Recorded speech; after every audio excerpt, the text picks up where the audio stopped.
আসসালামু আলাইকুম। আজকের ওয়ান শট সিকিউ ক্লাসে তোমাদেরকে স্বাগতম এবং আজকে আমরা আলোচনা করব উদ্ভিদ শারীরতত্ত্ব নিয়ে। তোমাদের অনেকেরই কিন্তু এই চ্যাপ্টারটা একটু কঠিন লাগে, কারণ এই চ্যাপ্টারে বেশ কয়েকটা প্রসেস কিংবা ধরো ক্রেবস সাইকেল, গ্লাইকোলাইসিস, সি3 চক্র, সি4 চক্র, এই ব্যাপারগুলো নিয়ে তোমরা একটু কনফিউজড থাকো, মনে রাখতে পারো না ঠিক মতো। তো সবগুলো জিনিস নিয়ে আমরা কথাবার্তা বলবো।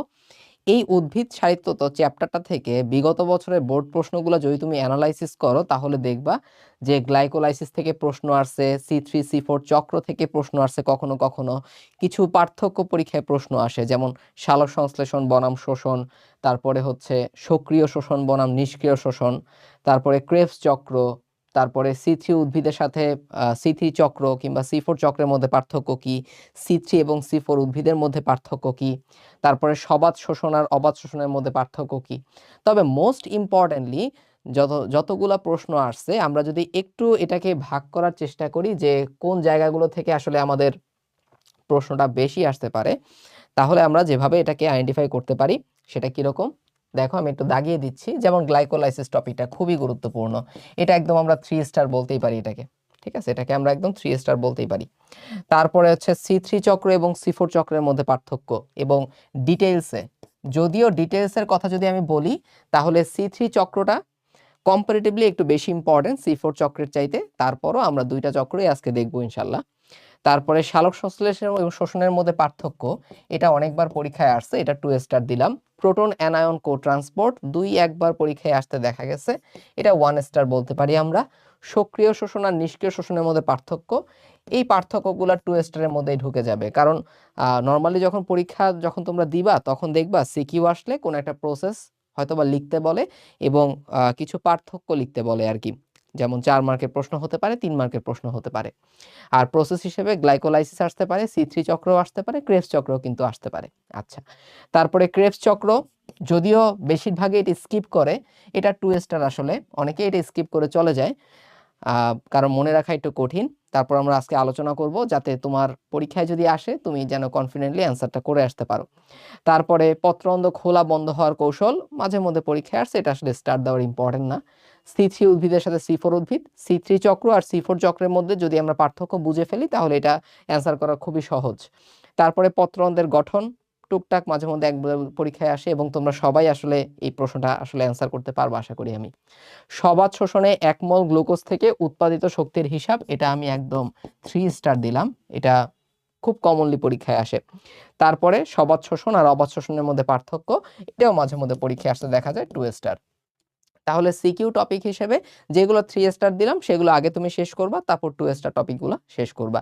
তারপরে তোমার যদি দম থাকে, তুমি যদি আরেকটু বেটার প্রিপারেশন চাও, যেন আমার যে কোনো প্রশ্ন আসলে আমি যেন কনফিডেন্টলি এই চ্যাপ্টার থেকে অ্যান্সার করতে পারি, তাহলে সবগুলো টপিক একটু একটু আমাদের দেখে যেতে হবে, ঠিক আছে। তাহলে ফার্স্টে আমরা আমাদের এই ক্লাসটা শুরু করব সবগুলো পার্থক্য দিয়ে, এবং যখন তোমার বলবে যে সালোক সংশ্লেষণ এবং শ্বসনের মধ্যে তুলনামূলক সাদৃশ্য বৈসাদৃশ্য লেখো, একই উত্তর, অথবা সালোক সংশ্লেষণ এবং শোষণের মধ্যে পার্থক্য কি, একই উত্তর, একই ফর্মুলা, একইভাবে তুমি টেবিল সাজাবা। এবং পার্থক্য লেখার ক্ষেত্রে মোস্ট ইম্পর্ট্যান্ট যে রুলস, তোমার একটা কলামে থাকবে হচ্ছে পার্থক্যের বিষয়, এরপরে দেখো আমি সালোক সংশ্লেষণ দিছি, এরপরে শোষণ দিছি, এভাবেই আমরা কিন্তু পরীক্ষার খাতাতেও ডেকোরেট করব, তাহলে দেখবা কোথাও কোনো মার্ক কাটার কোনো জায়গা থাকবে না। ওকে, তাহলে আমরা আমাদের সালোক সংশ্লেষণ এবং শোষণের মধ্যে পার্থক্য কি সেটা দিয়ে আমাদের পড়াশোনাটা শুরু করি। দেখো, সালোক সংশ্লেষণ বলতে আমরা আসলে কি বুঝি? সালোক সংশ্লেষণ প্রক্রিয়ায় উদ্ভিদ কি তৈরি করে থাকে? সালোক সংশ্লেষণ প্রক্রিয়ায় উদ্ভিদ কিন্তু কার্বন ডাই অক্সাইড এবং পানিকে ব্যবহার করে সে গ্লুকোজ তৈরি করে এবং অক্সিজেন তৈরি করে থাকে, তাই না? তাহলে সালোক সংশ্লেষণ প্রক্রিয়ায় গ্লুকোজটা তৈরি হয়। আর শোষণ প্রক্রিয়ায় কি হয়? এই শ্বসন প্রক্রিয়ায় এই গ্লুকোজটাকে ভেঙে আমরা শক্তি অথবা এটিপি পেয়ে থাকি। ওকে, এবং সালোক সংশ্লেষণ শুধুমাত্র উদ্ভিদের ক্ষেত্রেই ইম্পর্টেন্ট বৈশিষ্ট্য, আর শ্বসনটা উদ্ভিদ প্রাণী সবার ক্ষেত্রেই দিবারাত্রি 24 ঘন্টা চলে থাকে, এটা তোমরা জানো। তাহলে প্রথম পার্থক্যের বিষয় বলছে হচ্ছে রূপান্তরটা কিরকম হয়।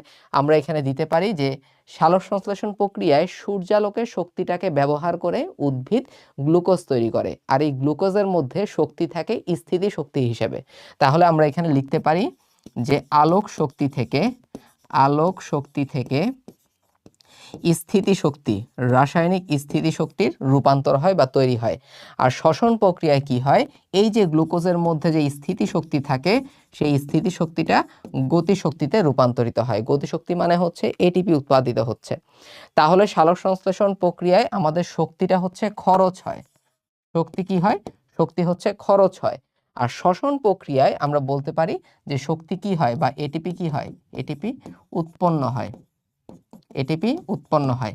ওকে, আমরা জানি যে সালোকসংশ্লেষণ প্রক্রিয়ায় আলোক পর্যায়ে যে শক্তিটা তৈরি হয় সেই শক্তিটা কিন্তু অন্ধকার পর্যায়ে খরচ হয়ে যায়, বাট শ্বসন প্রক্রিয়ায় এটিপি উৎপন্ন হয়ে থাকে।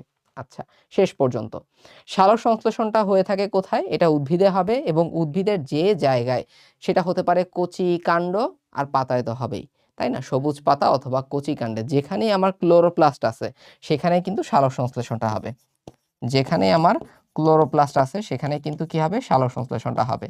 আর শ্বসন প্রক্রিয়াটা হয়ে থাকে উদ্ভিদ দেহ হয়ে থাকে, আবার প্রাণী দেহ হবে। কোথায় হবে? কোষের। কোষের দুইটা জায়গায়, একটা হচ্ছে সাইটোপ্লাজমে এবং মাইটোকন্ড্রিয়ায়। কোষের সাইটোপ্লাজম আর হচ্ছে মাইটোকন্ড্রিয়া, এই দুইটা জায়গায় আমাদের কি হয়ে থাকে? শ্বসন প্রক্রিয়াটা সম্পন্ন হবে, আমরা জানি। তারপরে সালোক সংশ্লেষণ প্রক্রিয়ায় কিন্তু আলোর দরকার হয়, কিন্তু শ্বসন প্রক্রিয়াতে আলো থাকা জরুরি না। শ্বসন প্রক্রিয়াটা আলো ছাড়াই দিবারাত্রি 24 ঘন্টা চলতে পারে, বাট সালোক সংশ্লেষণের আলোক পর্যায়টা সম্পন্ন হওয়ার জন্য আমাদের আলো অবশ্যই দরকার। ওকে, তারপরে দেখো প্রধান উপাদান কি? সালোক সংশ্লেষণ প্রক্রিয়াতে আমরা জানি যে কার্বন ডাই অক্সাইড এবং পানি ব্যবহার করে তারা গ্লুকোজ তৈরি করে থাকে। আর শ্বসন প্রক্রিয়াতে আমার শ্বসনিক বস্তু লাগবে, যে বস্তুটা জারণ করার মাধ্যমে আমরা এটিপি পাবো, সেই বস্তু হচ্ছে মেইনলি গ্লুকোজ। প্রধান উপাদান হচ্ছে গ্লুকোজ। আচ্ছা, তারপরে আমাদের সালোক সংশ্লেষণ প্রক্রিয়া কোন ধরনের প্রক্রিয়া? দেখো, সালোক সংশ্লেষণ প্রক্রিয়ায় গ্লুকোজ তৈরি হচ্ছে, উৎপন্ন হচ্ছে, এজন্য এটাকে আমরা বলে থাকি উপচিতি প্রক্রিয়া। উপচিতি প্রক্রিয়া অথবা আমরা অ্যানাবলিক প্রসেস বলতে পারি। অ্যানাবলিক প্রসেস বলতে পারি। আর শ্বসন প্রক্রিয়ায় এই গ্লুকোজটা কিন্তু ভাঙতেছে, তার মানে এটা হবে অপচিতিমূলক বিক্রিয়া বা প্রক্রিয়া, অপচিতি। এবং এটাকে আমরা বলতে পারি ক্যাটাবলিজম।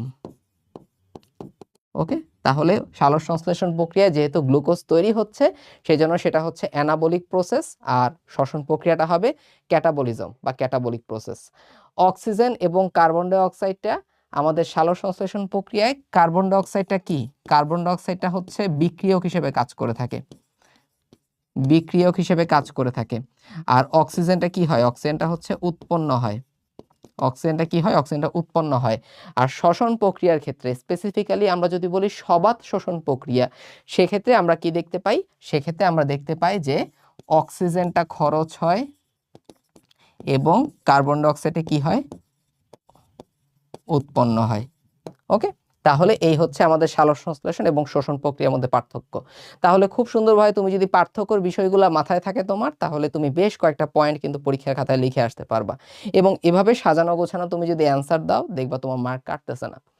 এর পরের পার্থক্যের ব্যাপারটাতে আমরা যাই, যেখানে দেয়া সক্রিয় শোষণ বনাম নিষ্ক্রিয় শোষণ, তাই না? তাহলে সক্রিয় শোষণ এবং নিষ্ক্রিয় শোষণের মধ্যে পার্থক্য কি?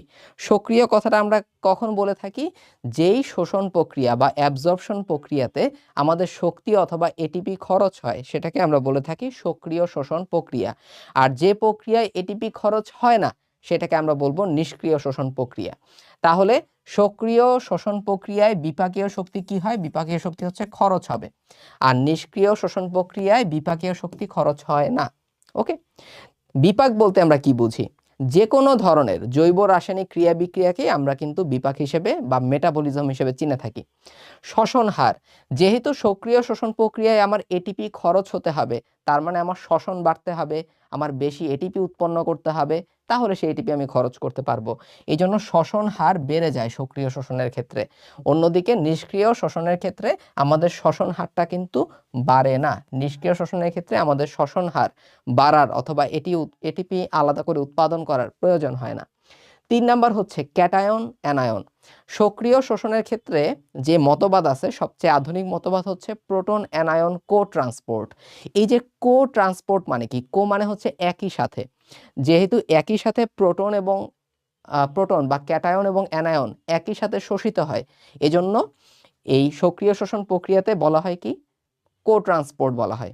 কো ট্রান্সপোর্ট মানে একই সাথে শোষিত হওয়া।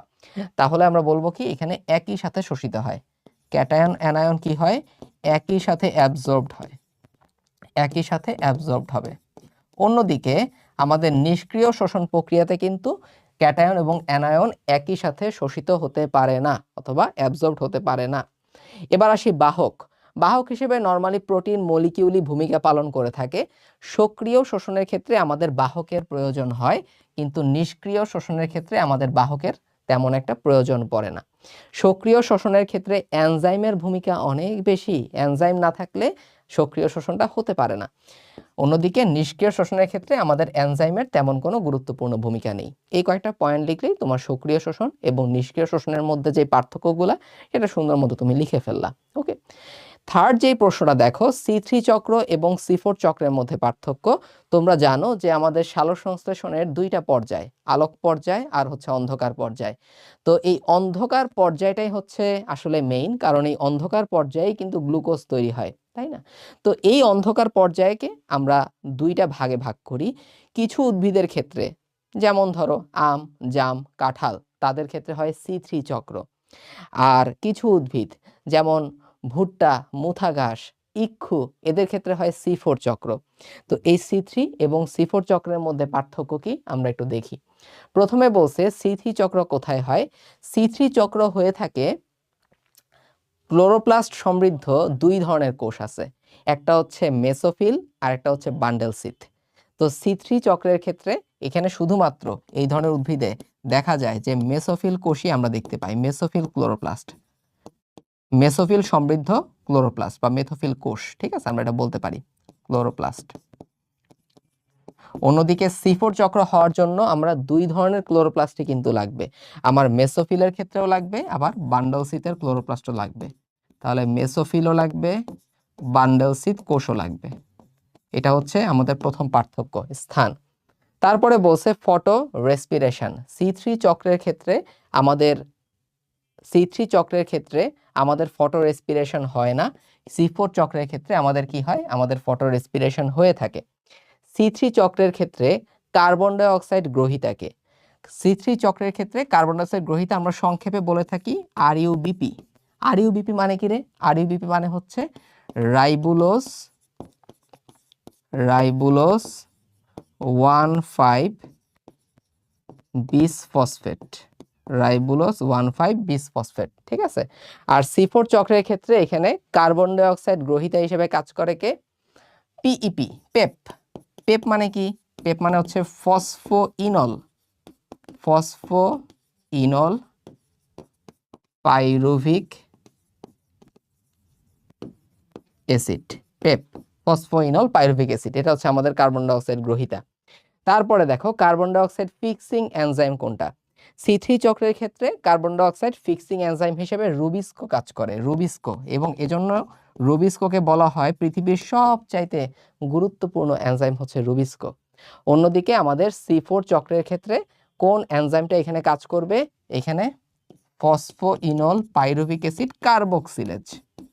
এই নামটা মনে রাখা খুবই সহজ, কেন আমি তোমাকে বলি, কারণ কার্বন ডাই অক্সাইড গ্রহণ করবে ফসফোইনল পাইরুভিক অ্যাসিড, তার মানে কি একটা কার্বন ডাই অক্সাইড এই ফসফোইনল পাইরুভিক অ্যাসিডের সাথে যুক্ত হবে, এই জন্য যে এনজাইমটাই কাজ করে phosphoenol pyruvic acid carboxylase, PEP carboxylase.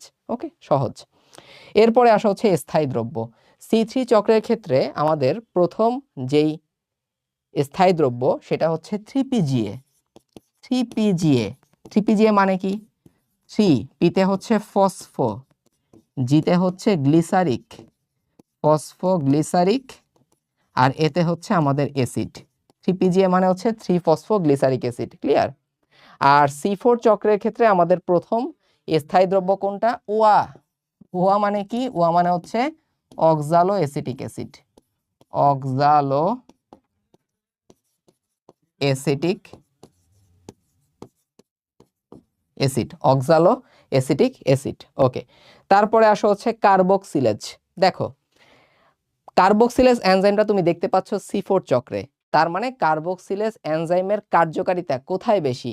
বেশি হচ্ছে C4 চক্রে, অন্যদিকে C3 চক্রে এটার কার্যকারিতা হচ্ছে কম অথবা মধ্যম প্রকৃতির। তারপরে তাপমাত্রা, যেমন আমাদের যেই C3 উদ্ভিদগুলা থাকে, এই C3 উদ্ভিদগুলোর ক্ষেত্রে আমরা বলতে পারি যে আমাদের 10 থেকে 25 ডিগ্রি সেলসিয়াস টেম্পারেচার আমাদের দরকার হয়ে থাকে, মানে মোটামুটি নাতিশীতোষ্ণ ওয়েদার দরকার, তাই না? অন্যদিকে আমাদের যে C4 চক্র, সেই C4 চক্রের ক্ষেত্রে দেখি উচ্চ তাপমাত্রায়ও তারা খাপ খাওয়াতে পারে, 30 থেকে 45 ডিগ্রি সেলসিয়াস টেম্পারেচারেও কিন্তু তারা কাজ করতে পারে অথবা সালোক সংশ্লেষণ প্রক্রিয়াটা তারা চালিয়ে নিতে পারে। তারপর আসা হচ্ছে carbon die oxide. Carbon die অক্সাইডের ক্ষেত্রে এখানে ব্যাপারটা কিরকম বলছে আমাদের C3 চক্র এবং C4 চক্রের ক্ষেত্রে, যেমন C3 এর ক্ষেত্রে আমাদের কার্বন ডাই অক্সাইডটা একটু উচ্চ মাত্রায় দরকার হয়, যেমন 50 ppm দরকার হয়, 50 ppm দরকার হয়। কিন্তু C4 চক্র যেহেতু একটু প্রতিকূল পরিবেশে খাপ খাওয়াতে পারে, অল্প যদি কার্বন ডাই অক্সাইড থাকে তাদের তেমন সমস্যা হয় না, তারা দেখা যায় 0.10 ppm যদি কার্বন ডাই অক্সাইড থাকে সেখানেও তারা কিন্তু কাজ করতে পারে। তারপরে উদাহরণ হিসেবে লিখে দেবা, যেমন আম, জাম, কাঁঠাল, এগুলোতে C3 চক্র হয়। অন্যদিকে আমাদের C4 চক্র হয়ে থাকে কোথায়? আখ, ভুট্টা, মুথা ঘাস, এগুলোর ক্ষেত্রে আমাদের মেইনলি কি ধরনের চক্র হবে? C4 চক্র হবে। তাহলে আমরা যেটা জিনিসটা দেখলাম সেটা হচ্ছে আমরা এখন পর্যন্ত 3টা পার্থক্য পড়লাম। প্রথমে আমরা পড়লাম হচ্ছে সালোক সংশ্লেষণ এবং শোষণের মধ্যে পার্থক্য। এরপর এই শোষণের মধ্য থেকে আমরা কোথায় গেলাম? এই শোষণের মধ্য থেকে আমরা গেলাম হচ্ছে সক্রিয় শোষণ এবং নিষ্ক্রিয় শোষণের মধ্যে পার্থক্য। ওকে, পার্থক্যের পয়েন্টগুলো কি কি আছে দেখি আমরা। বিপাকীয় শক্তি আছে নাম্বার 1, তারপরে আছে হচ্ছে আমাদের বিপাক হার আছে অথবা শোষণ হার আছে। ক্যাটায়ন এবং অ্যানায়ন একসাথে শোষিত হয় নাকি অন্যভাবে ভিন্নভাবে শোষিত হয়, এই জিনিসটা। তারপরে আসবে হচ্ছে বাহকের ব্যাপারটা, বাহক আমার কোথায় দরকার হবে? সক্রিয় শোষণে বাহক দরকার, নিষ্ক্রিয় শোষণে আমাদের কিন্তু কোনো কি দরকার নাই, বাহকের কোনো দরকার নাই। ওকে, এরপরে বলছে হচ্ছে এনজাইমের কথা। এনজাইমটা আমাদের কোথায় বেশি দরকার? এনজাইমটা আমাদের দরকার হচ্ছে, ওকে, এনজাইমটা আমাদের কোথায় দরকার? এনজাইমটা আমাদের দরকার হচ্ছে সক্রিয় শোষণের ক্ষেত্রে, নিষ্ক্রিয় শোষণের ক্ষেত্রে আমাদের এনজাইমের কোনো কি দরকার নাই, এনজাইমের দরকার নাই। আচ্ছা, তারপরে আসি C3 এবং C4 চক্রের মধ্যে। এখানে প্রথমে আমরা স্থান পড়লাম যে মেসোফিল যুক্ত ক্লোরোপ্লাস্টে লাগবে, অন্যদিকে C4টা মেসোফিল এবং বান্ডল সি দুইটা ক্লোরোপ্লাস্টই আমাদের দরকার হয়। আচ্ছা, ফটো রেসপিরেশনটা হয় কোথায়? ফটো রেসপিরেশনটা হয় হচ্ছে C3 তে। ঠিক আছে, ফটো রেসপিরেশনটা হয় কোথায়? ফটো রেসপিরেশনটা হবে হচ্ছে C3 তে, আর C4 এ কোনো ফটো রেসপিরেশন হয় না। ওকে, ফটো রেসপিরেশন, এই যে আলোর উপস্থিতিতে শ্বসন প্রক্রিয়া, এই ফটো রেসপিরেশনের কিন্তু একটা অপকারিতা কি, এরা সালোক সংশ্লেষণ প্রক্রিয়ার গতিটাকে কমায় দেয়। এই জন্য C3 চক্রে এটা একটা উইকনেস যে ফটো রেসপিরেশন তাদের ঘটে থাকে। তারপর কার্বন ডাই অক্সাইড গ্রহিতা হচ্ছে এখানে রাইবোলোস 1,5 বিসফসফেট, C4 চক্রের ক্ষেত্রে ফসফোইনল পাইরুভিক অ্যাসিড। ফিক্সিং এনজাইম কোনটা? রুবিস্কো। C4 এর ক্ষেত্রে যেহেতু এটার সাথে কার্বন ডাই অক্সাইড যুক্ত হচ্ছে তাহলে ফসফোইনল পাইরুভিক অ্যাসিড কার্বক্সিলেজ। স্থায়ী দ্রব্য হচ্ছে এখানে 3PGA আর এদিকে অক্সালো এসিটিক অ্যাসিড। ওকে, তারপরে কার্বক্সিলেজ এনজাইমের কার্যকারিতা বেশি কোথায়? C4 চক্রে, বুঝতেই পারতেছি আমরা, কিন্তু C3 তে এটার কার্যকারিতা হচ্ছে মধ্যম, তেমন এটা কাজ করতে পারে না। এরা টেম্পারেচার এখানে আমার 10 থেকে 25 বা একটা নাতিশীতোষ্ণ ওয়েদার জরুরি, আর C4 চক্রেও তারা একটু উচ্চ তাপমাত্রায় তারা খাপ খাওয়াতে পারে। কার্বন ডাই অক্সাইডের ক্ষেত্রে 50 ppm লাগে, ওইখানে 0.10 ppm হলেও সমস্যা নেই।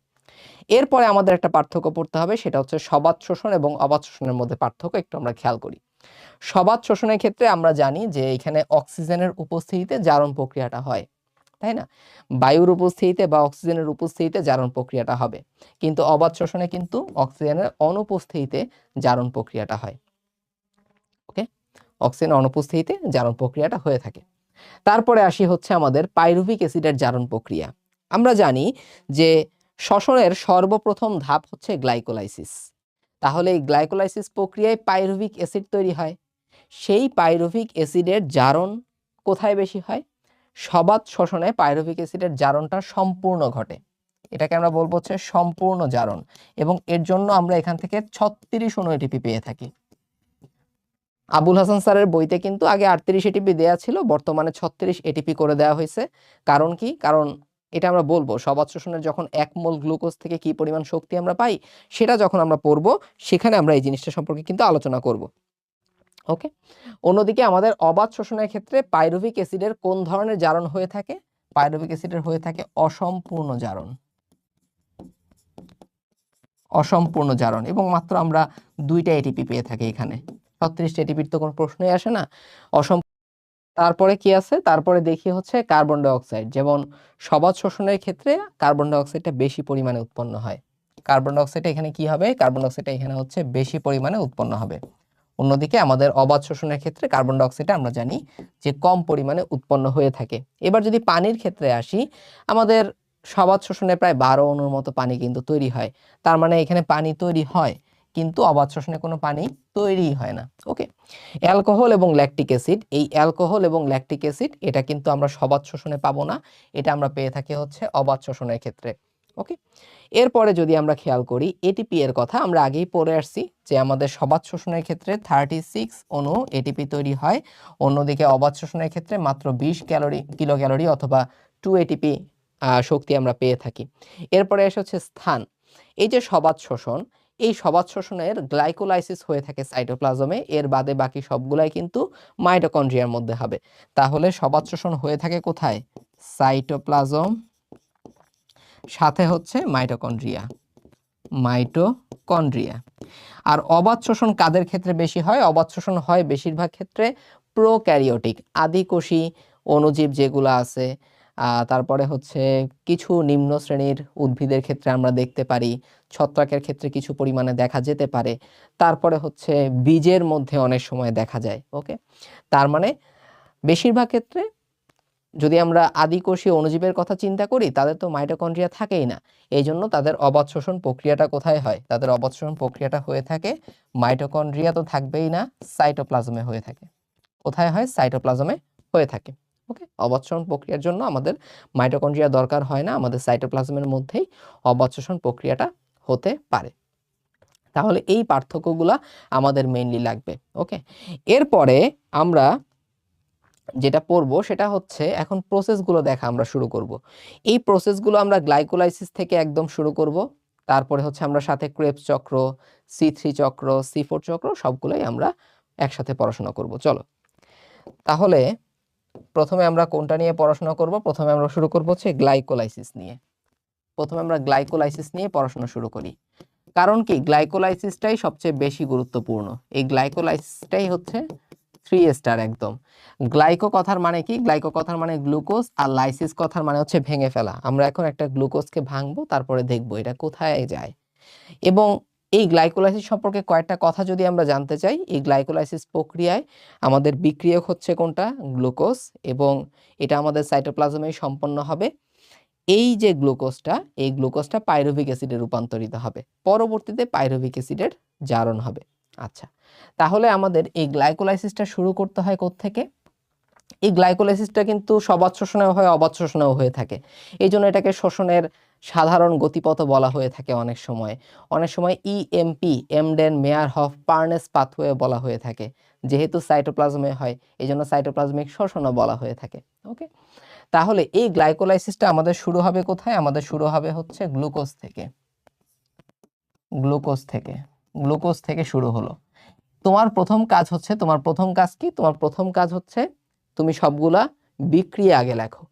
তাহলে গ্লুকোজ থেকে আমরা পাবো হচ্ছে গ্লুকোজ 6 ফসফেট। গ্লুকোজ একটু এই পাশে আগাই নিলে তাহলে ওদিকেও কিছু জায়গা পাওয়া যাবে। তাহলে আমাদের শুরু হবে কোত্থেকে? গ্লুকোজ থেকে। গ্লুকোজ থেকে আমরা কি পাবো? পাবো হচ্ছে গ্লুকোজ 6 ফসফেট। সুন্দর করে খেয়াল করো, প্রথমে তুমি নর্মাল গ্লুকোজ নিছো, একটা ফসফেট যুক্ত করছো। একটা ফসফেট যুক্ত করার পরে তারপর তোমার কাজ এই গ্লুকোজটাকে আমার এখন ফ্রুক্টোজ বানাইতে হবে। তাহলে ফ্রুক্টোজ 6 ফসফেট। ওকে, তার মানে ফ্রুক্টোজের 6 নাম্বার কার্বনে একটা ফসফেট যুক্ত করছো তুমি। তোমার তাতে মন ভরে নাই, এই জন্য তোমার আরো একটা ফসফেট যুক্ত করতে হবে, ফ্রুক্টোজ 16 বিস ফসফেট। বিস ফসফেট, ঠিক আছে? তার মানে যেই ফ্রুক্টোজে ছিল একটা ফসফেট, তোমার এখন মন ভরে নাই যেহেতু, এখানে তুমি 2টা ফসফেট বানাই দিছো। আচ্ছা, যুক্ত করছে। এখন 1 নাম্বার কার্বন একটা ফসফেট আছে, 6 নাম্বার কার্বন একটা ফসফেট আছে, ভালো কথা। এখন তুমি চিন্তা করো এই যে ফ্রুক্টোজ 1,6 বিসফসফেট, এখানে ফসফেট আছে কয়টা? 2টা। এবং এখানে কার্বন সংখ্যা কত? কার্বন সংখ্যা হচ্ছে কিন্তু 6টা। তো এই যে আমাদের ফ্রুক্টোজ 1,6 বিসফসফেট, সেখান থেকে আমরা চলে যাব হচ্ছে এর পরের যে ধাপটা, উভমুখী বিক্রিয়া নাকি একমুখী বিক্রিয়া, এটা আমরা পরে দিব, ঠিক আছে? ধাপে ধাপে খেয়াল করো। এরপরে আমাদের এখানে 2টা জিনিস আমরা এখানে পেতে পারি। হতে পারে যে 3 ফসফোগ্লিসারালডিহাইড, 3 ফসফোগ্লিসারালডিহাইড, আবার এইটার একটা আইসোমারও হতে পারে যেটার নাম হচ্ছে ডাইহাইড্রোক্সি এসিটন ফসফেট, ডাইহাইড্রোক্সি এসিটন ফসফেট। কাহিনী বুঝছো? তাহলে দেখো এই 3 ফসফোগ্লিসারালডিহাইড এটার মধ্যেও আছে 3টা কার্বন, ডাইহাইড্রোক্সি এসিটন ফসফেট এটার মধ্যেও আছে 3টা কার্বন। ওকে, এবং কথা হচ্ছে এই 3 ফসফোগ্লিসারালডিহাইড কিংবা ডাইহাইড্রোক্সি এসিটন ফসফেট, যেটাকে আমরা আদর করে ড্যাপও ডেকে থাকি, ডাইহাইড্রোক্সি এসিটন ফসফেট অথবা ড্যাপও আমরা বলে থাকি, এই দুইটা কিন্তু আইসোমার, এদের মধ্যে পারস্পরিক বিনিময় হতে পারে। ওকে, কখনো কখনো এটা বিক্রিয়া করবে, কখনো কখনো ওইটা বিক্রিয়া করে। তো যাই হোক, এরপরে বইয়ের মধ্যে তুমি দেখবা কি এই যে আমাদের 3 ফসফোগ্লিসারালডিহাইড, এখান থেকে আমরা শুরু করব আবার এই 3 ফসফোগ্লিসারালডিহাইডটাকে আমরা 3 ফসফো সংক্ষেপে লিখলাম গ্লিসারালডিহাইড, এখান থেকে পরবর্তীতে আমরা পাবো কি? আমরা পাবো হচ্ছে 3 ফসফোগ্লিসারিক অ্যাসিড, ফসফোগ্লিসারিক অ্যাসিড। এটা মনে রাখা সহজ কেন?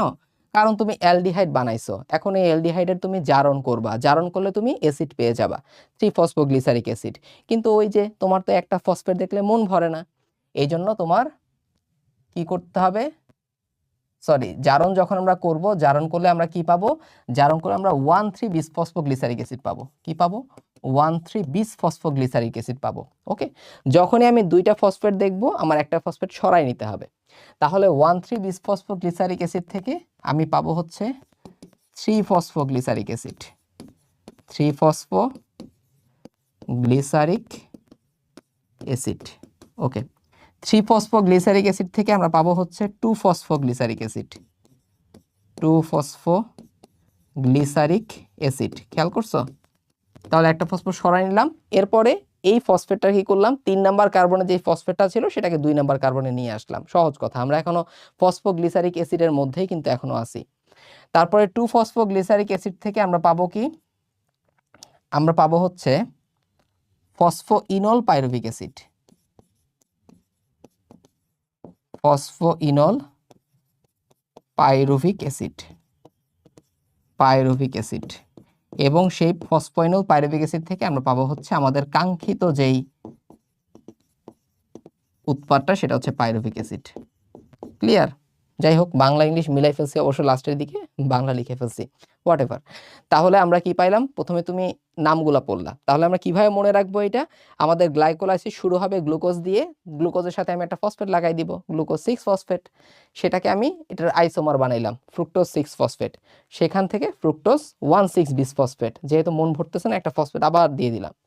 এরপরে এই ফ্রুক্টোজ 1,3 বিসফসফেটের মধ্যে 6টা কার্বন আছে, 2টা ফসফেট আছে, সেই জিনিসগুলো এখন ছড়ায় যাবে 2টা যৌগের মধ্যে, একটা হবে অ্যালডিহাইড, একটা হবে কিটোন, 3 ফসফোগ্লিসারালডিহাইড আর হচ্ছে ডাইহাইড্রোক্সি এসিটন ফসফেট। এই 3 ফসফোগ্লিসারালডিহাইড থেকে যখন অ্যালডিহাইডের জারণ হয় অথবা কিটোনের যখন জারণ হয় তখন আমরা পাই হচ্ছে অ্যাসিড। তাহলে কি পাবো? 1,3 বিসফসফোগ্লিসারিক অ্যাসিড। তাহলে একটা ফসফেট তোমার সরাই নাও তুমি, দরকার নাই, 3 ফসফোগ্লিসারিক অ্যাসিড। তারপরে 3 নাম্বার কার্বন থেকে ফসফেটটা আমি 2 নাম্বার কার্বনে নিয়ে আসলাম, 2 ফসফোগ্লিসারিক অ্যাসিড। এরপরে ফসফোইনল পাইরুভিক, এরপরে হচ্ছে আমাদের পাইরুভিক অ্যাসিড। সহজ না? তাহলে ফার্স্টে তোমার টার্গেট হচ্ছে এইগুলাকে তুমি যৌগগুলো আগে তুমি লিখলা, এরপরে তুমি বিক্রিয়াগুলোকে একটু নাম্বারিং করো। এটা 1 নাম্বার বিক্রিয়া, এটা 2, এটা হচ্ছে 3, এটা 4। এটা তো নিজেদের মধ্যে বিক্রিয়া করতেছে, এটাকে আমি আর নাম্বারিং করলাম না। এটা হচ্ছে আমাদের 5 নাম্বার বিক্রিয়া, 6, 7, 8, 9। ওকে, এখন তোমার মনে রাখতে হবে যে একমুখী বিক্রিয়া কয়টা আছে? আমি যদি লিখি এখানে, একটু লিখি আমি অন্য কালারে, একমুখী বিক্রিয়া কয়টা আছে? একমুখী বিক্রিয়া আছে 3টা। কি কি? 1, 3 আর হচ্ছে 9। এই 3টা হচ্ছে আমার একমুখী বিক্রিয়া। তার মানে দেখো 1, 3, 9 এই 3টা বাদে বাকি সবগুলোকে উভমুখী বানাই ফেলো। তাহলে 2 নাম্বারটাকে আমি উভমুখী বানাইলাম। উভমুখীর সাইনটা একটু উল্টাই গেছে, যাই হোক সাইন তোমরা বুঝবে এমনিতেও। ওকে, 3 নাম্বারও একমুখী থাকবে, 4 নাম্বারটা হবে উভমুখী, এটা অবশ্যই উভমুখী হবে।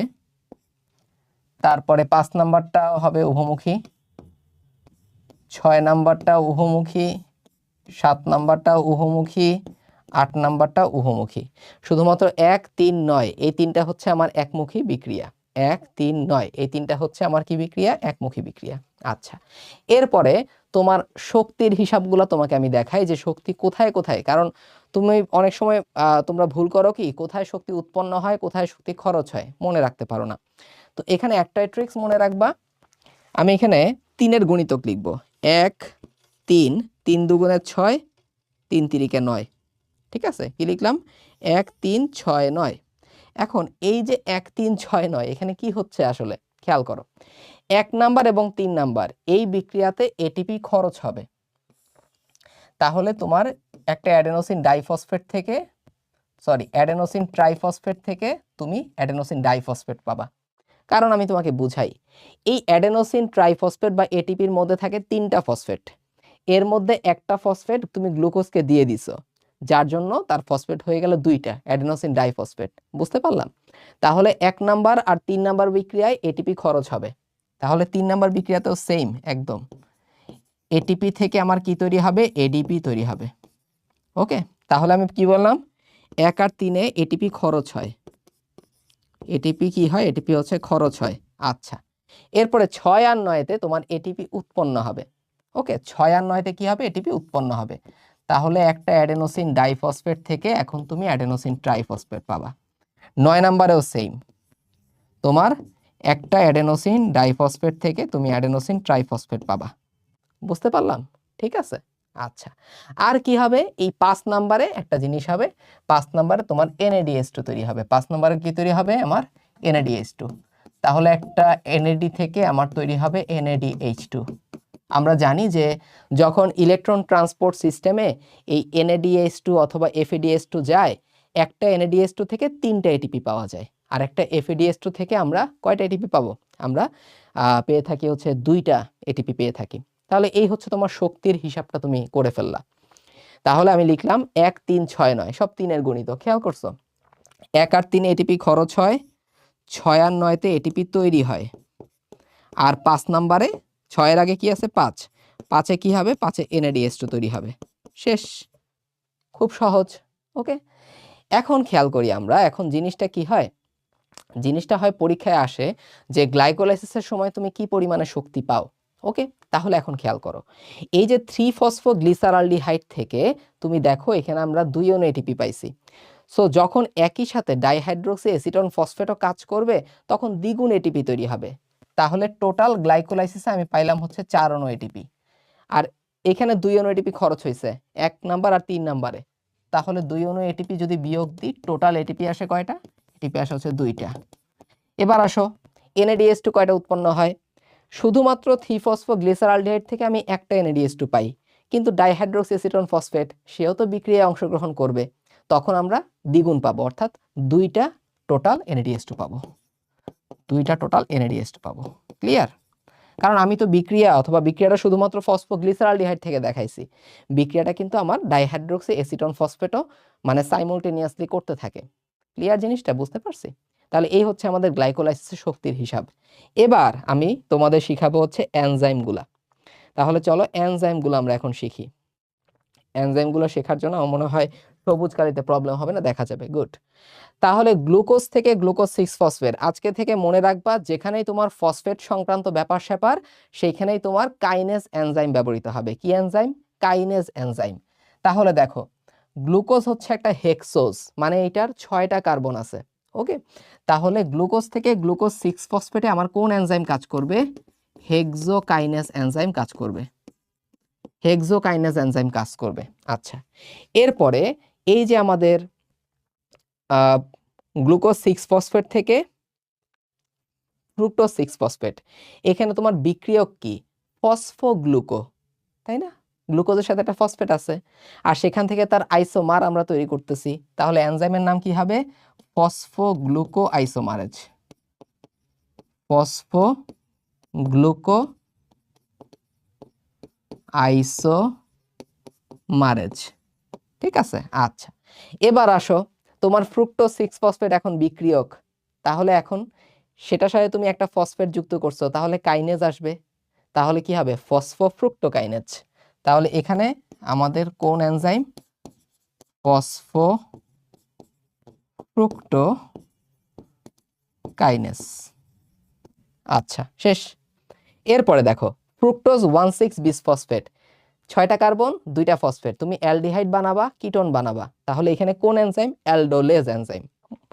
মনে রাখা খুবই সহজ, তুমি এখান থেকে অ্যালডিহাইড বানাবা, তার মানে অ্যালডোলেজ। এখানে কোন এনজাইম? এখানে হচ্ছে অ্যালডোলেজ এনজাইম। অ্যালডোলেজ এনজাইম। 3-ফসফোগ্লিসারালডিহাইড, এরা হচ্ছে অ্যালডিহাইড আর কিটোন, তারা হচ্ছে কি সমাণু, আইসোমারেজ এনজাইম এখানে কাজ করবে। তাহলে এখানে কোন এনজাইম? Isomerase enzyme. আইসোমারেজ এনজাইমটা এখানে কাজ করবে। শেষ। এরপরে দেখো, এই যে 3-ফসফোগ্লিসারালডিহাইড থেকে এখন আমি কি বানাবো? 1,3-বিসফসফোগ্লিসারিক অ্যাসিড। জারণ বিজারণ প্রক্রিয়াতে যেখানে হাইড্রোজেন যে আয়নটা সেটার আদান প্রদান হয়, অথবা জারণ বিজারণ প্রক্রিয়াতে আমরা ডিহাইড্রোজিনেস এনজাইম ব্যবহার করি। ওকে, তাহলে জারণ বিজারণ প্রক্রিয়াতে আমরা নর্মালি ডিহাইড্রোজিনেস এনজাইমটা ব্যবহার করে থাকি। আচ্ছা, তাহলে কি হবে এটা? এখানে হবে হচ্ছে আমার ফসফো বিক্রিয়া কোনটা? ফসফোগ্লিসারালডিহাইড। তাহলে ফসফো, পুরাটা লিখবা, ফসফোগ্লিসারালডিহাইড ডিহাইড্রোজিনেজ। শেষ। ডিহাইড্রোজিনেজ। ক্লিয়ার? বুঝতে পারলাম? তাহলে কঠিন পড়াগুলো এভাবে একটু পড়বা। আমরা দেখো সেগমেন্ট বাই সেগমেন্ট শিখতেছি। ওকে, তাহলে দেখবে এভাবে তুমি 4-5 বার করলে ইজিলি মুখস্থ হয়ে যাবে ব্যাপারটা। আচ্ছা, তারপরে দেখো 1,3-বিসফসফোগ্লিসারিক অ্যাসিড, সেখান থেকে তুমি বানাইছো 3-ফসফোগ্লিসারিক অ্যাসিড, তার মানে একটা ফসফেট তো বের করে দিচ্ছ, তার মানে এখানে কি কাইনেজ এনজাইম আসবে। তাহলে বিক্রিয়ক কোনটা? Phosphoglyceric acid. তাহলে হবে হচ্ছে ফসফোগ্লিসারিক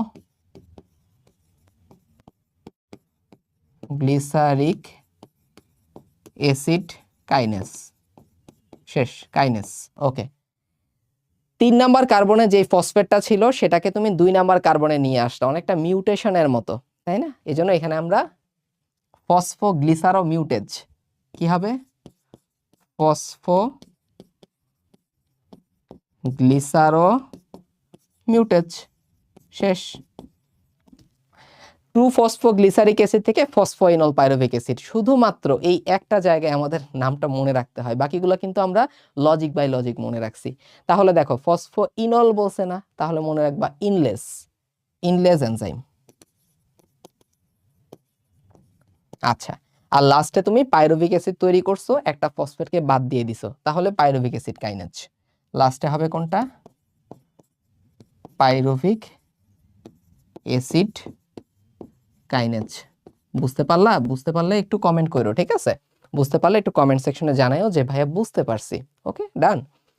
তাহলে আমরা এভাবে আমাদের এনজাইমের নামগুলা অথবা পুরো গ্লাইকোলাইসিসটা আমরা একটু পড়বো। তাহলে গ্লাইকোলাইসিসটা আবার একটু রিক্যাপ করি, তাহলে ইজি হবে। শুরু করব আমরা গ্লুকোজ থেকে, সেখান থেকে গ্লুকোজ 6-ফসফেট, আমি ফ্রুক্টোজ 6-ফসফেট বানাই, আমার মন ভরে নেই, একটা ফসফেট আমার দিতে হবে, তাহলে ফ্রুক্টোজ 1,6-বিসফসফেট। সেখান থেকে আমরা পাবো হচ্ছে 3-ফসফোগ্লিসারালডিহাইড, তারপর সেখান থেকে পাবো হচ্ছে ডাইহাইড্রোক্সি অ্যাসিটন ফসফেট, অর্থাৎ দুইটার মধ্যে কি হতে পারে? আইসোমার, যেহেতু আইসোমার এনজাইমের তাদের আদান প্রদান হতে পারে। তারপরে দেখো সেখান থেকে আমরা পাবো হচ্ছে অ্যালডিহাইড বা কিটোনের জারণ প্রক্রিয়াতে আমরা অ্যাসিড পাই, তাহলে 1,3-বিসফসফোগ্লিসারিক অ্যাসিড। সেখান থেকে আমার মিউটেজ এনজাইমের মাধ্যমে 3 নাম্বার কার্বনের ফসফেটটা চলে গেল 2 নাম্বার কার্বনে, 2-ফসফোগ্লিসারিক অ্যাসিড। এরপরে সেখান থেকে আমরা পাবো ফসফোইনল পাইরুভিক অ্যাসিড, তারপর সেখান থেকে হচ্ছে আমাদের পাইরুভিক অ্যাসিড আমরা এখানে পেয়ে যাব। ক্লিয়ার? তাহলে আমরা এখান থেকে মোস্ট ইম্পর্টেন্টলি এই জিনিসগুলো মনে রাখবো। আর এক্ষেত্রে মনে রাখবো একমুখী বিক্রিয়া হচ্ছে 3টা, 1 নাম্বার, 3 নাম্বার আর 9 নাম্বার। সেক্ষেত্রে অবশ্যই ভাইয়ার মতো এরকম বিক্রিয়াগুলা মনে মনে মার্কিং করে নিবা মনে রাখার স্বার্থে। আমি কিন্তু এই বিক্রিয়াটাকে মার্কিং করি নাই, একটু মনে রাখো। এই বিক্রিয়াটা মার্কিং না করেই আমরা 9টা বিক্রিয়া কিন্তু বানাইছি। তাহলে দেখো এখানে একমুখী বিক্রিয়া কোনটা কোনটা? আমাদের এখানে একমুখী বিক্রিয়া হচ্ছে মেনলি 1, 3 আর হচ্ছে 9 নাম্বার বিক্রিয়া। ওকে, 1, 3 আর হচ্ছে আমাদের 9 নাম্বার, এই 3টা। ওকে, আচ্ছা ঠিক আছে। এরপরে আমরা দেখলাম যে 1, 3, 6, 9 আমরা দিলাম। 3 দুগুণে 6, 6 দুগুণে 9, এই কি 3 তিরিকা 9। তার মানে 1 নাম্বার আর 3 নাম্বার বিক্রিয়াতে আমার এটিপি খরচ হয়, 6 নাম্বার আর 9 নাম্বারে এটিপি তৈরি হয়, এর আগে 5 নাম্বারে NADH2 তৈরি হয়। শেষ, ঘটনা শেষ। এরপরে বাকিটা তুমি যেভাবে এনজাইম আমি পড়াইছি সেভাবে এনজাইমগুলো তুমি ফিল আপ করে নিবা। ওকে, এটা 4-5 বার তুমি একটু প্র্যাকটিস করেও দেখবা খুব ইজিলি গ্র্যাবে চলে আসছে। আমি জানি তোমরা অনেকেই এটা পারো ইনশাল্লাহ, এবং তোমরা পরীক্ষায় আসলেও এটা পারবা। তাহলে গ্লাইকোলাইসিসটা আমরা এখান থেকে পড়ে ফেললাম। এরপরে আমরা যেইটা নিয়ে পড়ব, এই গ্লাইকোলাইসিস প্রক্রিয়ায় তো আমরা পাইরুভিক অ্যাসিড পাইলাম। পাইরুভিক অ্যাসিড থেকে আমরা চলে যাব হচ্ছে ক্রেবস চক্রে। কোথায় যাব? চলে যাব হচ্ছে ক্রেবস চক্রে। ক্রেবস চক্র নিয়ে এখন পড়াশোনা করব। আচ্ছা চলো, তাহলে দেখো এই পাইরুভিক অ্যাসিড কিন্তু সরাসরি ক্রেবস চক্রে অংশ নেয় না।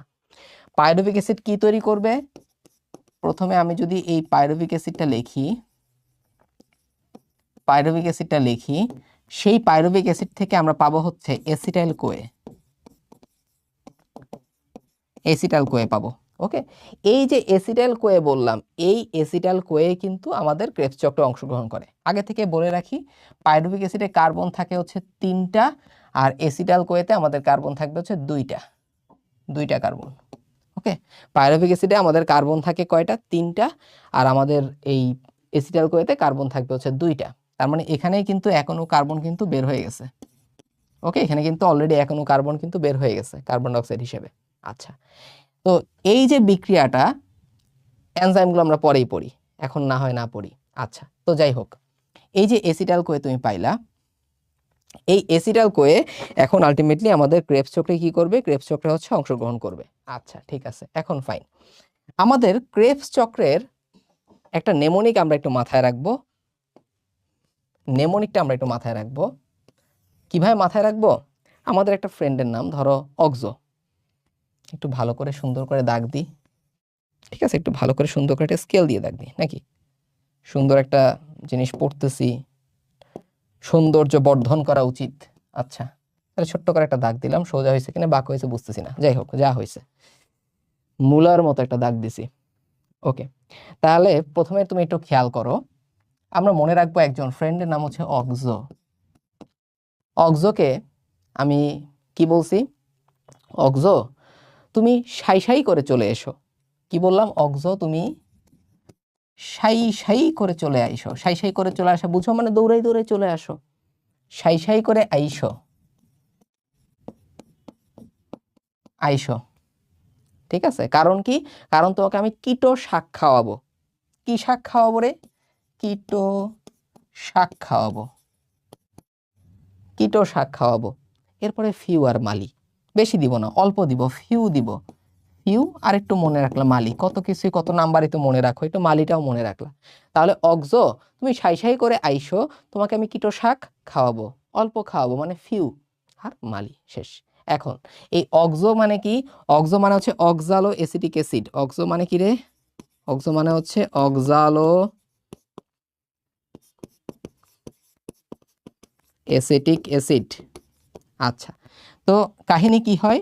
এই অক্সালো অ্যাসিটিকের সাথে এসিটাইল কোয়ে বিক্রিয়া করে তারা তাহলে সাই দিয়ে মনে রাখবা কি? Citric acid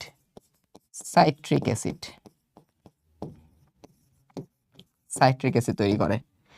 oxalo acetic acid carbon কিন্তু 4টা, আর এসিটাইল কোয়েতে 2টা ছিল, তাহলে 4 আর 2 হয়ে গেল কয়টা? 6 কার্বন বিশিষ্ট সাইট্রিক অ্যাসিড। খেয়াল করছো? আচ্ছা, তারপরে কি? আইসো বললাম না, তাহলে বলবো হচ্ছে আইসো সাইট্রিক অ্যাসিড।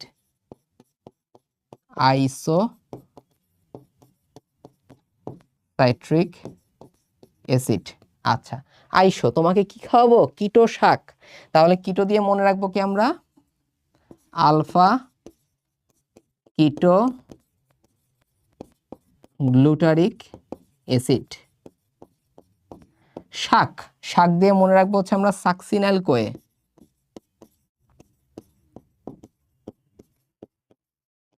সাকসিনাল কোয়ে, সাকসিনাল কোয়ে থেকে আমরা আবার আরেকটা পাবো, সেটা হচ্ছে সাকসিনাল কোয়ে তো আমরা পাইলাম, এই সাকসিনাল কোয়েন থেকে আমরা এখন পাবো হচ্ছে একটা অ্যাসিড, সাকসিনিক অ্যাসিড।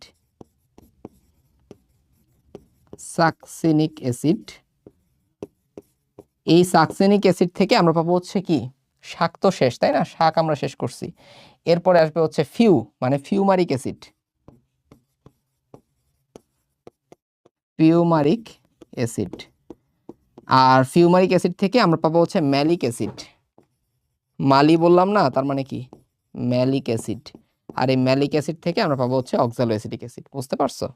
তোমাদের বই সুন্দর একটা সার্কেল দেয়া আছে, এখানে তো সার্কেল আর হয় না, এখানে কিরকম যে হয়েছে ডিম্ব আকৃতির একটা গঠন তোমরা দেখতে পাচ্ছ। তো যাই হোক, এখন আমি এগুলোকে একটু নাম্বারিং করব ধরো। তাহলে নাম্বারিংটা আমি নিজের মতো করে করতে পারি, তোমরাও নিজের মতো করে রাফ করে নাম্বারিং করতে পারো। তাহলে আমি একটু নাম্বারিং করি আগে। ওকে, পাইরুভিক অ্যাসিড থেকে অ্যাসিটাল কোয়েট 1 নাম্বার বিক্রিয়া ধরলাম, এটা হচ্ছে 2, এটা হচ্ছে 3, এটা 4, এটা 5, এটা 6, এটা 7, এটা 8, আর হচ্ছে এটা 9 নাম্বার বিক্রিয়া, তাই তো? এটা হচ্ছে আমাদের কি বিক্রিয়া? 9 নাম্বার বিক্রিয়া। ওকে, তাহলে এখন একটু খেয়াল করো, এখন তোমার এই কয়টা বিক্রিয়ার মধ্যে কিছু আছে একমুখী, কিছু আছে উভমুখী।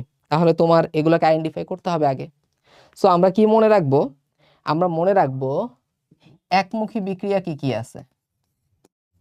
একমুখী বিক্রিয়া হচ্ছে আমার 1 2 4, 1 2 4 5 6, সহজ। এগুলো হচ্ছে আমার একমুখী বিক্রিয়া 1 2 4 5 6। তাহলে এই বাদে বাকি সবগুলাকে তুমি উভমুখী করে দাও, তাহলে 3 নাম্বারটা উভমুখী হবে, 4 5 6 এসব একমুখী থাকবে, 7 নাম্বারটা এই দিয়ে উভমুখী, 8 নাম্বারটাও উভমুখী হবে, 9 নাম্বারটাও উভমুখী হবে। ঠিক আছে, 9 নাম্বারটা কি হবে? উভমুখী হবে। তাহলে তুমি সুন্দর মতো তোমার একমুখী আর উভমুখীগুলোকে ফার্স্টে আলাদা করে ফেললা। ওকে, বুঝতে পারলাম? তাহলে 1 2 4 5 6 এগুলো হচ্ছে একমুখী, বাকি সবগুলো হচ্ছে উভমুখী প্রক্রিয়া। মনে থাকলো? আচ্ছা, তাহলে এরপরে তুমি চলে যাবা হচ্ছে তোমার শক্তি উৎপাদনের দিক থেকে। চলো, শক্তি উৎপাদন আসলে কোথায় কোথায় আমার শক্তি উৎপাদন হচ্ছে এই জিনিসটা একটু আমরা দেখি। শক্তির মধ্যে আমরা মনে রাখবো এটিপি উৎপন্ন হয় কোথায়? এটিপি উৎপন্ন হবে 1 4 5 9, 1459, একটা সালের কথা মনে রাখলা, 1459 এখানে তোমার এটিপি তৈরি হবে। তাহলে সুন্দর করে তুমি এটিপি বানাও এখন। 1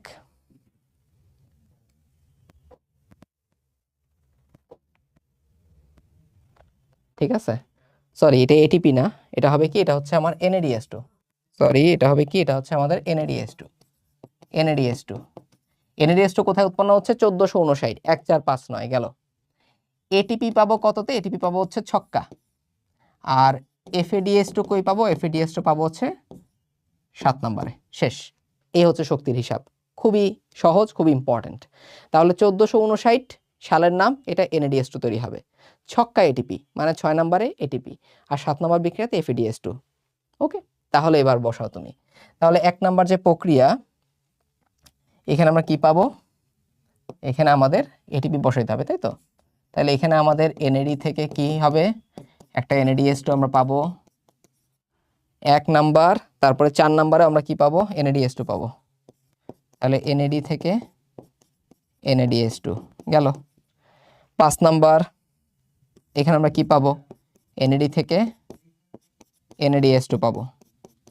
তারপর 9 নাম্বার, এখানে আমরা কি পাবো? এখানে তো NAD থেকে আমরা NADH2 পাবো। শেষ। ওকে, এরপরে ছক্কা এটিপি মানে 6 নাম্বারে তুমি এটিপি উৎপন্ন করবা, তাহলে একটা এডিপি থেকে আমরা পাবো হচ্ছে অ্যাডেনোসিন ট্রাইফসফেট গেল। আর 7 নাম্বারে কি পাবো আমরা? 7 নাম্বারে আমরা পাবো হচ্ছে FADH2। একটু ছোট করে লিখতে হয়, আশা করি বুঝবা। FAD থেকে আমরা কি বানাবো? FADH2। এটা 7 নম্বরে। এফিডি থেকে আমাদের এফিডিএস2 এটা হচ্ছে 7 নম্বরে। ক্লিয়ার? বুঝলাম আমরা? তাহলে এভাবে আমরা মনে রাখবো। তাহলে একমুখী কোনগুলো? একমুখী হচ্ছে 1 2 4 5 6 শেষ। তুমি নাম্বারিং করার দরকার নাই, করলেও করতে পারো, সমস্যা নাই। আর এগুলো তো তুমি রাফে লিখতে পারবা। এনএডিএস2 তৈরি হয় 1459-এ, এটিপি তৈরি হয় ছক্কা এটিপি, আর এফএডিএস2 হচ্ছে 7 নম্বর বিক্রিয়ায়। ঘটনা শেষ। এখন তোমার একটা জিনিসই শুধু বাকি, সেটা হচ্ছে এনজাইমের নাম। এখন আমার কি মনে রাখতে হবে? এখন আমার হচ্ছে এনজাইমের নামগুলা মনে রাখতে হবে। ওকে, এখন আমরা এনজাইমের নামগুলো মনে রাখবো। তাহলে চলো এনজাইমের নামগুলো আমরা একটু মনে রাখি। খেয়াল করো, প্রথমে দেখো এই যে অক্সালো অ্যাসিটিক অ্যাসিড, সাইট্রিক অ্যাসিড, এখানে আমরা কি পাবো? এখানে পাবো হচ্ছে আমরা সাইট্রেট সিনথেটেজ। সাইট্রেট সিনথেজ, সহজ, সিনথেজ। এখন একটু মনে রাখো, এই যে সিনথেজ এনজাইমটা, এটা ক্রেবস চক্রে কমন কোনো এনজাইম না। ক্রেবস চক্রের সবগুলো এনজাইম ডিহাইড্রোজিনাস টাইপের। ক্রেবস চক্রের সবগুলো এনজাইম কোন টাইপের হবে? ডিহাইড্রোজিনাস টাইপের। আরেকটা আছে সিনথেজ, সেটা হচ্ছে এই জায়গায় সাকসিনাইল কোয়ে থেকে তুমি সাকসিনিক অ্যাসিড বানাচ্ছ, এখানে আমরা দিব হচ্ছে সাকসিনিক অ্যাসিড সিনথেজ।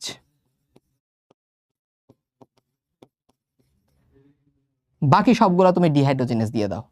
পাইরুভিক অ্যাসিডে এটাও একটা ডিহাইড্রোজিনাস এনজাইম হবে, ডিহাইড্রোজিনেজ। এবং আমি আগেই বলছিলাম যে যখনই তোমার আসলে জারণ বিজারণ প্রক্রিয়া হবে, সেখানে ডিহাইড্রোজিনেস এনজাইমটা আসবে।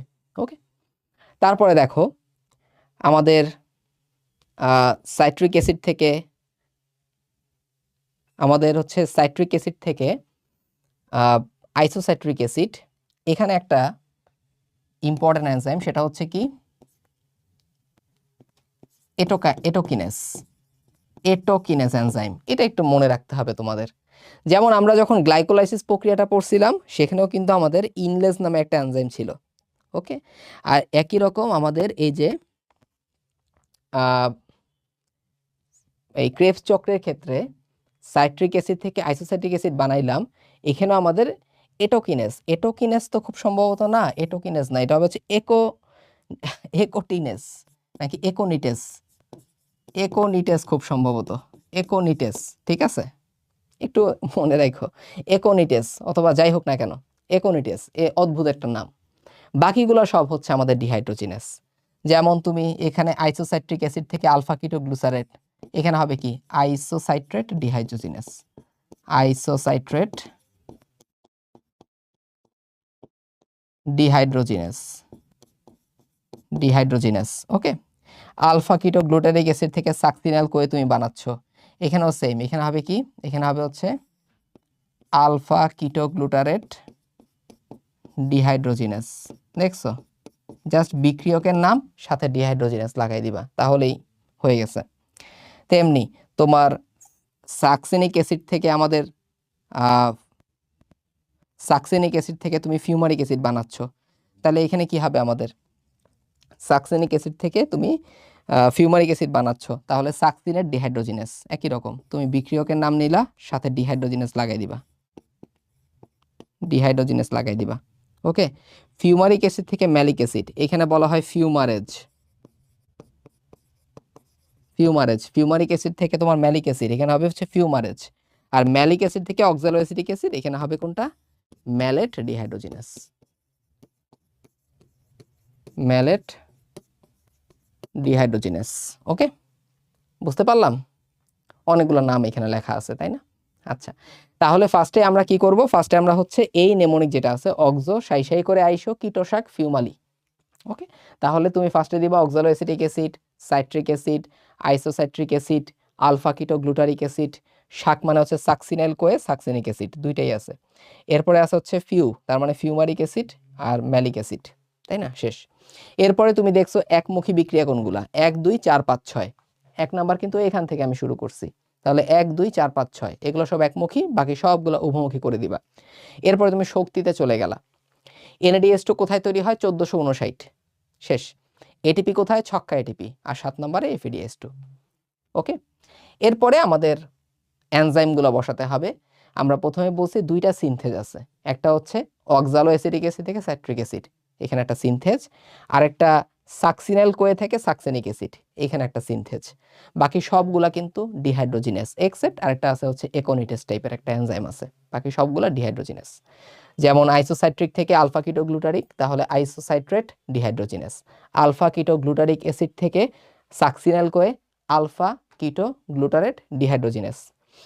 সাকসিনিক অ্যাসিড থেকে fumaric acid succinate dehydrogenase. Fumaric acid থেকে ম্যালিক অ্যাসিড ফিউমারেস, আর ম্যালিক অ্যাসিড থেকে oxalo acetic malate dehydrogenase. Okay, clear হয়েছে কিনা আমাকে একটু বইলো। তাহলে এই হচ্ছে আমাদের ক্রেবস চক্র। তাহলে আমরা এখানে গ্লাইকোলাইসিসও শিখলাম, আমরা এখানে হচ্ছে ক্রেবস চক্রও কিন্তু শিখে ফেললাম। আচ্ছা, এখন তোমার পরীক্ষায় আসবে সবাত শ্বসন প্রক্রিয়ায় যে 1 মোল গ্লুকোজ থাকে, এই 1 মোল গ্লুকোজের জারণ বিক্রিয়াটা কিরকম হয়, ঠিক আছে, অথবা তুমি মোট কয়টা এটিপি তুমি পাবা। তাহলে তুমি সবগুলা ফার্স্টে হেডিংগুলা লিখবা। যেমন তুমি ফার্স্টে লিখলা হচ্ছে গ্লাইকোলাইসিস, গ্লাইকোলাইসিস। আচ্ছা, গ্লাইকোলাইসিস দিলা তুমি।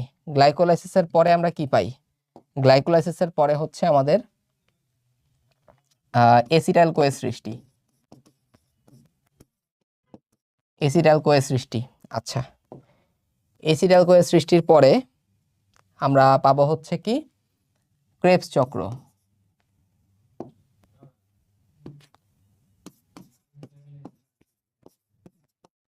ক্রেবস চক্র, ঠিক আছে, ক্রেবস চক্র দিলাম। তারপরে এই যে ক্রেবস চক্র আছে, ক্রেবস চক্রের পরে আমরা পাবো electron transport system, electron transport system ETS. Okay, ETS. তাহলে এখন আমি এই অনুসারে কি করব, এই অনুসারে হচ্ছে আমি এখন বসাবো আস্তে আস্তে। তো গ্লাইকোলাইসিস প্রক্রিয়াতে আমরা কি জানি? গ্লাইকোলাইসিস প্রক্রিয়াতে আমরা একটু আগে যে হিসাব করলাম সেখানে আমরা অলরেডি জানি যে আমাদের মোট এটিপি গ্লাইকোলাইসিসে 2 অণু এটিপি আর 2 অণু হচ্ছে NADH2 তৈরি হয়। ওকে, আচ্ছা। তারপর এসিটাইল কোয়ে, এসিটাইল কোয়ে সৃষ্টির সময় আমরা আবার কয় অণু আমরা পাই? হচ্ছে 2 অণু NADH2 আমরা পাই। আচ্ছা, ঠিক আছে, এটা একটু নিচে লিখি তাহলে বুঝতে সুবিধা হবে। এসিটাইল কোয়ে সৃষ্টির সময় আমরা কিন্তু কি পাই? 2 অণু NADH2 পাই। এটা আমরা কই পাইছি? এই যে দেখো এখানে দেখাইছিলাম 1 2 4 5 6, আমরা 1 4 5 9 কি পাই? NADH2 পাই। তাহলে 1 নাম্বার বিক্রিয়া ছিল কি? পাইরুভিক অ্যাসিড থেকে এসিটাইল কোয়ে, সেখানে একটা NADH2 আছে। ওকে, তারপরে ক্রেবস চক্রে আমরা ঢুকে গেলাম। তো ক্রেবস চক্রে যখন আমরা গেলাম, আমি একটু এখানে রাফ করি। ক্রেবস চক্রে আমরা টোটাল কয়টা NADH2 পাবো? ওকে, টোটাল কয়টা NADH2 পাবো? আমি বলছিলাম 1 4 5 9 বিক্রিয়ায় পাবো হচ্ছে NADH2, ঠিক আছে, 1 4 5 9 পাবো হচ্ছে NADH2। কিন্তু 1 নাম্বার তো নাই আমার, 1 নাম্বার তো আমি অলরেডি এসিটাইল কোয়ে সৃষ্টির সময় লিখে ফেলছি। তাহলে বাকি থাকলো হচ্ছে 4 5 9, এই তিনটা বিক্রিয়া থেকে আমার 3টা NADH2 পাওয়ার কথা। কিন্তু তুমি চিন্তা করো, গ্লাইকোলাইসিস প্রক্রিয়ায় আমরা টোটাল 2 অণু পাইরুভিক অ্যাসিড পেয়ে থাকি, ঠিক আছে। তাহলে 1 অণু পাইরুভিক অ্যাসিড থেকে যদি আমরা এরকম 3টা পাই, 2 অণু থেকে আমরা পাবো কয়টা? 3 দুগুণে 6টা। এজন্য আমরা লিখে থাকি যে আমাদের ক্রেবস চক্রে NADH2 পাই কয়টা? আমরা 6টা NADH2, 6টা NADH2 আমরা পাই। ওকে, তারপরে কি বলছিলাম? তারপরে বলছিলাম যে ক্রেবস চক্রের ক্ষেত্রে 6 নম্বরে হচ্ছে এটিপি পাবো আর 7 নম্বরে হচ্ছে একটা FADH2 পাবো। তাহলে 7 নম্বরে যদি একটা FADH2 পাই, 1 অণু পাইরুভিক থেকে, 2 অণু পাইরুভিক থেকে আমরা 2টা FADH2 পাবো। তাহলে সেম 2 অণু FADH2 লিখলাম। আর 6টা এটিপি বলছিলাম, সেম ভাবে 2টা পাইরুভিক অ্যাসিড যদি আসে তাহলে 2 অণু এটিপি পাবো। তাহলে আমার এখানে 2 লিখতে হবে। ওকে, এই হচ্ছে আমাদের ক্রেবস চক্রে এটিপির হিসাব। তাহলে এখন কথা কি? কথা হচ্ছে আমার গ্লাইকোলাইসিসের যে এটিপি, এটা সুন্দর মতো আমাদের এটিপি থাকলো ইলেকট্রন ট্রান্সপোর্ট সিস্টেমে। 2 অণু NADH2 থেকে আমার 2 3 6 অণু এটিপি পাওয়ার কথা, কিন্তু না, আমরা পাবো হচ্ছে 4 অণু এটিপি। কারণ আবুল হাসান স্যারের বইতে বলা আছে যখন গ্লাইকোলাইসিস প্রক্রিয়ার পরে আমাদের এই NADH2টা সাইটোপ্লাজম থেকে মাইটোকন্ড্রিয়াতে প্রবেশ করে, তখন এই NADH2 FADH2 তে রূপান্তরিত হয়। ওকে, এই জন্য এই দুইটা NADH2 থেকে আমরা 6টা এটিপি না পেয়ে পাই হচ্ছে 4 অণু এটিপি। তাহলে এখানে টোটাল এটিপি কয়টা হবে?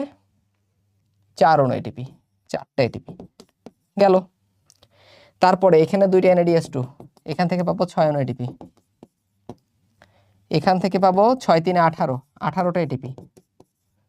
দুইটা FADH2 থেকে পাবো কয়টা? 2 2 4, 4টা এটিপি। আর 2 এটিপি তো 2 এটিপি থাকবে। তাহলে এখন দেখো 4 2 আর 4 6, 6 6 12, 12 আর 4 16, 16 আর 2 হচ্ছে 18, 18 2 36। তাহলে টোটাল এটিপি কয়টা? টোটাল এটিপি হচ্ছে 36 এটিপি। ক্লিয়ার? তাহলে সবাত শোষণে দেখা যাচ্ছে না মনে হয়, আমি লিখে দিই 36 অণু এটিপি যোগ করলে তুমি পেয়ে যাবা। বুঝতে পারছো?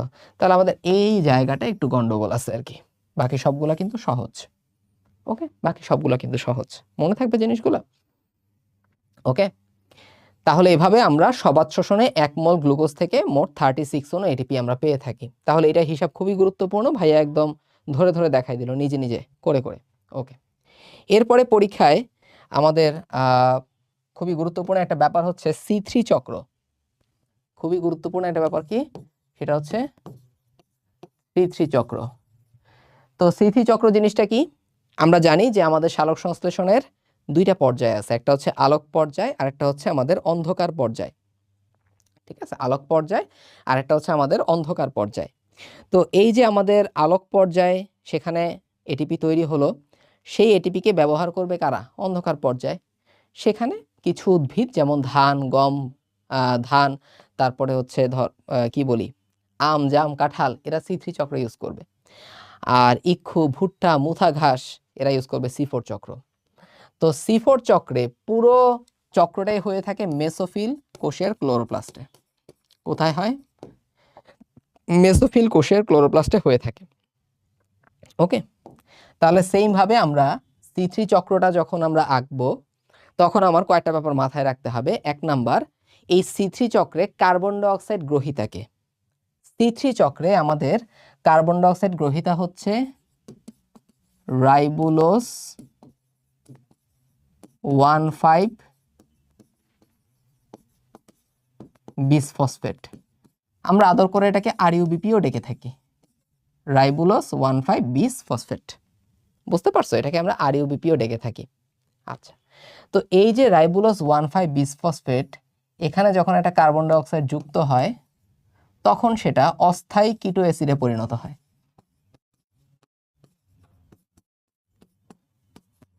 অস্থায়ী কিটো অ্যাসিডে পরিণত হয়।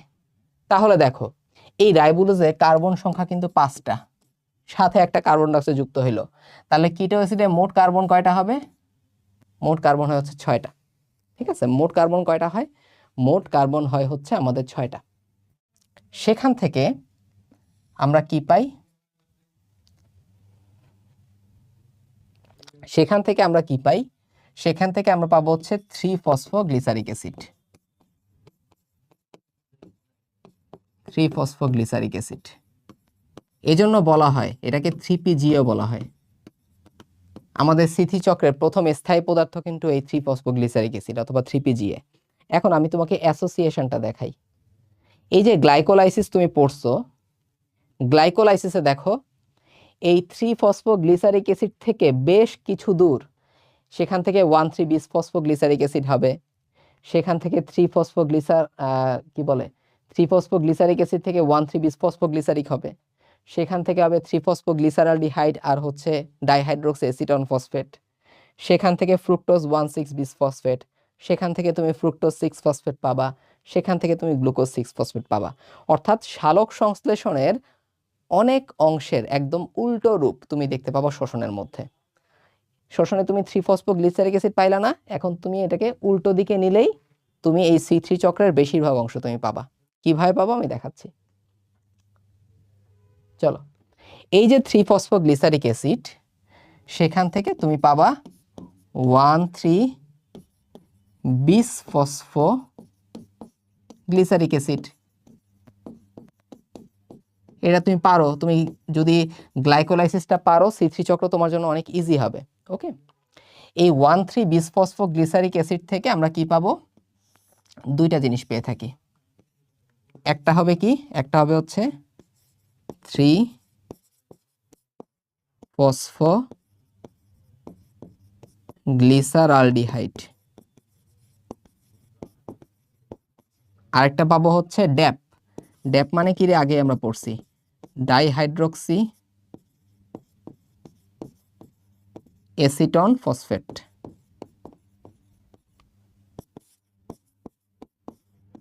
ওকে, সহজ, ডাইহাইড্রোক্সি এসিটন ফসফেট।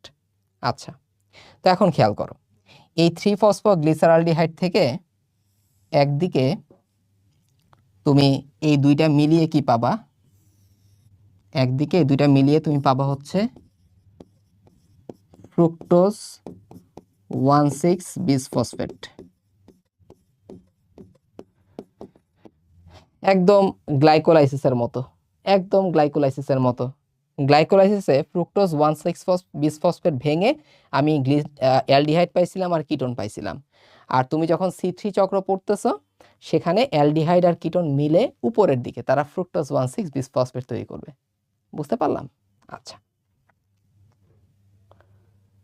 তারপরে কি হবে, এই যে ফ্রুক্টোজ 1,6 বিসফসফেট, সেখান থেকে আমরা জানি যে ফ্রুক্টোজ 6 ফসফেট আমরা পাবো, সেখান থেকে পাবো হচ্ছে, সেখান থেকে আমরা পাবো হচ্ছে গ্লুকোজ 6 ফসফেট। ওকে, তো এই গ্লুকোজ 6 ফসফেটের আবার দুইটা রূপ আছে। এই গ্লুকোজ যে 6 ফসফেট পাইলাম, এই গ্লুকোজ 6 ফসফেট থেকে আমরা পাবো হচ্ছে গ্লুকোজ 1 ফসফেট, গ্লুকোজ 1 ফসফেট। সেখান থেকে আমরা আবার বইয়ের মধ্যে লেখা আছে, দেখবা যে এডিপি গ্লুকোজ হয় আর ইউডিপি গ্লুকোজ হয়। বুঝতে পারছো? এডিপি গ্লুকোজ হয় আর কি গ্লুকোজ হয়, এখানে ইউডিপি গ্লুকোজ হয়ে থাকে, যে বইয়ের মধ্যে ভাবে লেখা আছে। এখান থেকে আমরা দুইটা গ্লুকোজ পাই, একটা হচ্ছে এডিপি গ্লুকোজ আর একটা হচ্ছে ইউডিপি গ্লুকোজ।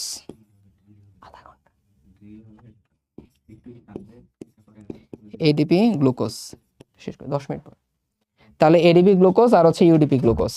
ওকে, এই যে এডিপি গ্লুকোজ আছে, সেখান থেকে আমরা পাবো হচ্ছে স্টার্চ,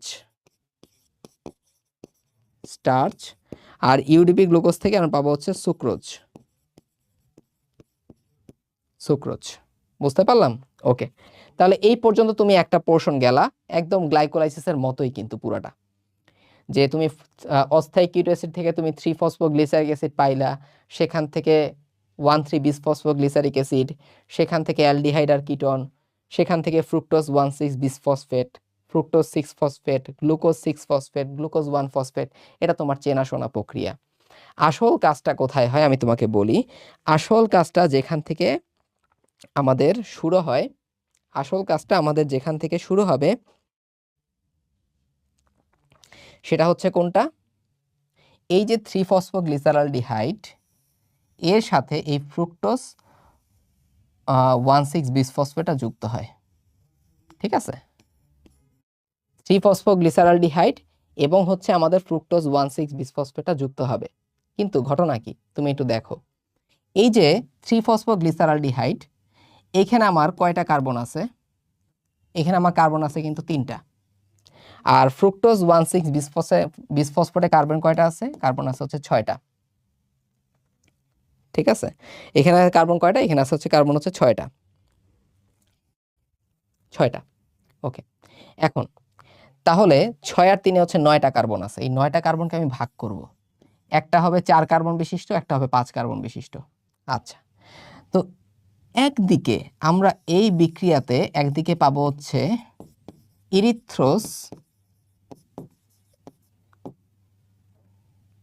ইরিথ্রোস ফসফেট,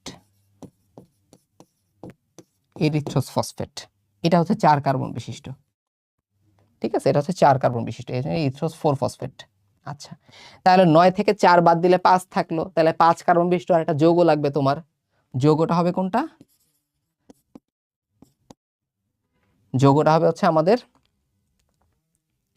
জাইলুলোস, জাইলুলোস, বানানটা একটু ভুল করে ফেলছি, জাইলুলোস, লুলা, লুলা জাইলুলোজ 5 ফসফেট, লুলা জাইলুলোজ 5 ফসফেট মনে রাখবা। জাইলুলোজ 5 ফসফেট থেকে আমরা পাবো হচ্ছে ribulose, ribulose 5 phosphate. Ribulose 5 phosphate থেকে তুমি পাবো হচ্ছে রাইবুলোজ 1,5 বিসফসফেট। বুঝতে পারলাম? তাহলে আমরা এই যে C3 চক্র, সেখানে প্রথম কার্বন ডাইঅক্সাইড গ্রহিতা হচ্ছে রাইবুলোজ 1,5 বিসফসফেট অথবা RUBP। সেখান থেকে কার্বন ডাইঅক্সাইড যুক্ত হয়ে 6 কার্বন বিশিষ্ট অস্থায়ী কিটো অ্যাসিড, আমরা জানি রাইবোজ, ডিঅক্সিরাইবোজ, রাইবুলোজ, জাইলুলোজ, এই সবগুলা কি? সবগুলা হচ্ছে পেন্টোজ সুগার, 5 কার্বন বিশিষ্ট, তাই না? আর কিটো অ্যাসিডটা হচ্ছে 6 কার্বন বিশিষ্ট, মিলে ফেললাম আমরা।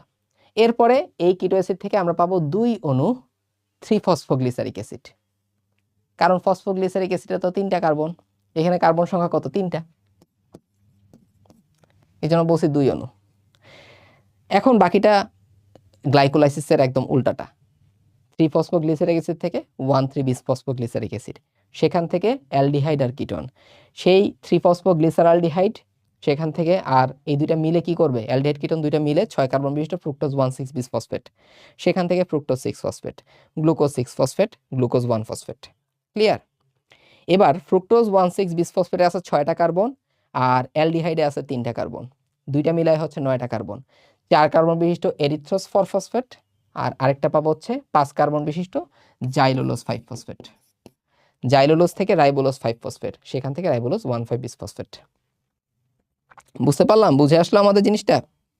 ওকে, বাকিটা খুবই সহজ। এখন আমাদের আসলে ধরো, এখন আমাদের আসলে এনজাইমগুলো আমরা একটু বসাইতে পারি। এনজাইমগুলো বসাইলেও পারো, আবার নাও বসাইলেও কোনো সমস্যা নাই। C3 চক্রের ক্ষেত্রে তুমি যদি এই পর্যন্ত আসতে পারো, এখন তোমার টার্গেট হবে হচ্ছে এটিপি অথবা এটিপি খরচগুলো কোথায় কোথায় হচ্ছে সেই জিনিসটা দেখানো। এই জিনিসটা তোমার একটু দেখাইতে হবে যে এটিপি কোথায় কোথায় খরচ হচ্ছে। ওকে, তাহলে একটু খেয়াল করো। 3 ফসফোগ্লিসারিক অ্যাসিড থেকে 1,3 বিসফসফোগ্লিসারিক অ্যাসিড, তার মানে এখানে একটা ফসফেট তোমার যুক্ত করতে হচ্ছে, তাহলে এখানে এখনো এটিপি খরচ হবে। ওকে, তারপরে কি বললাম? এরপরে আমি বললাম এই 1,3 বিসফসফোগ্লিসারিক অ্যাসিড একদম কিন্তু গ্লাইকোলাইসিসের মতোই, কিন্তু ওইভাবে তুমি শক্তি মনে রাখাটা একটু টাফ, এই জন্য এটা খুবই সহজ। 3 ফসফোগ্লিসারিক অ্যাসিড থেকে 1,3 বিসফসফো, তাহলে একটা ফসফেট আমার খরচ করতে হচ্ছে, এই জন্য আমি এটিপি একটা খরচ করতে হচ্ছে আমার। এর পরের ধাপেই তুমি দেখাবা একটা NADH2 খরচ হচ্ছে তোমার, তাহলে NADH2 থেকে NAD তৈরি হচ্ছে। আর রাইবোলোজ 5 ফসফেট থেকে রাইবোলোজ 1,5 বিসফসফেট, এখানে অবশ্যই তোমার একটা কি খরচ হবে? এটিপি খরচ হবে। তাহলে আমরা দেখাইলাম একটা এটিপি খরচ হয়ে সেটা এডিপি তৈরি করতেছে। ক্লিয়ার? তাহলে এভাবে তুমি খরচের হিসাবটা দেখাই ফেললা, এভাবে তুমি কি করলা? খরচের হিসাবগুলা দেখাই ফেললা, এভাবে তুমি কি করলা? খরচের হিসাবগুলো দেখাই ফেললা। বাকিগুলো খুব ইজি। যেমন আমি তোমাকে এখন এনজাইমগুলো একটু দেখাই টুকটাক, সবগুলো এনজাইম না লিখলেও চলবে। Ribulose 1,5 bisphosphate RUBP, carbon dioxide গ্রহিতা। সো এইখানে আমাদের মোস্ট ইম্পর্টেন্ট এনজাইমটা যুক্ত হয়, সেটা হচ্ছে রুবিস্কো এনজাইম। এটাই হচ্ছে আমাদের রুবিস্কো এনজাইমটা এখানে যুক্ত হয়। যেখানেই ফসফেটের কাজ কারবার সেখানে হচ্ছে কাইনেজ এনজাইম, সেখানে কাইনেজ। এখানে দেখো ফসফেটের কাজ কারবার, সো কাইনেজ। ওকে, এখানে হচ্ছে কাইনেজ। ওকে, সেখানে হচ্ছে কাইনেজ।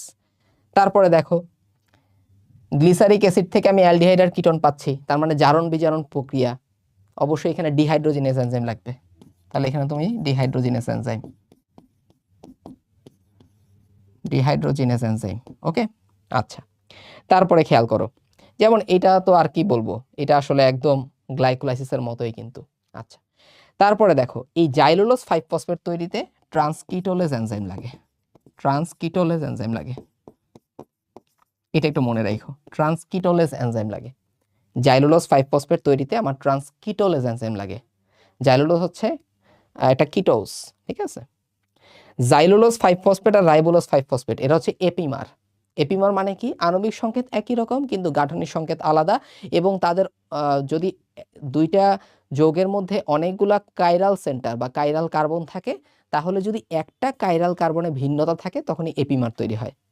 এজন্য জাইলুলোজ 5 ফসফেট থেকে রাইবোলোজ 5 ফসফেট তৈরিতে এপিমারেজ এনজাইম।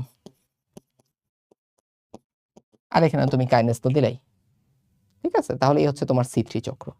এই হচ্ছে তোমার স্মৃতি চক্র, পুরোটাই কিন্তু আমাদের কোন কোষে হচ্ছে? মেসোফিল কোষে হচ্ছে। পুরোটাই আমার কোন কোষে হচ্ছে? পুরোটাই আমার হচ্ছে মেসোফিল কোষে হচ্ছে। ঠিক আছে, তাহলে বুঝলাম আমরা এটা হচ্ছে আমাদের কি চক্র? এটা হচ্ছে আমাদের C3 চক্র। ওকে, তাহলে এই C3 চক্র পড়ার পরে আমাদের পড়তে হবে হচ্ছে C4 চক্র, এবং এই C4 চক্রটা তেমন একটা পরীক্ষায় আসে না, বাট আমরা শিখে রাখি, একটু ইম্পর্টেন্ট। C4 চক্রটা আমাদের জন্য কিছুটা ইম্পর্টেন্ট, এই জন্য আমরা C4 চক্রটাও একটু এখন দেখি। তাহলে গ্লাইকোলাইসিস দেখলাম, ক্রেবস চক্র দেখলাম, আমরা C3 চক্র দেখলাম। আমি আবার একটু এমফাসাইজ করব, এটিপি খরচের হিসাবগুলো ভালো মতো দেখে রাখো। 3-ফসফোগ্লিসারিক অ্যাসিড থেকে 1,3-বিসফসফো, তাহলে এখানে একটা এটিপি, এর পরটা এনএডিএসটা তুমি খরচ করলা, আবার রাইবোলোস 1,5-বিসফসফেট তৈরি করার সময় আরেকটা এটিপি তোমার খরচ করতে হয়েছে, শেষ। এখন তুমি চলে যাবে হচ্ছে C4 চক্রে। এখন তুমি কোথায় চলে যাবে? এখন তুমি চলে যাবে হচ্ছে C4 চক্রে।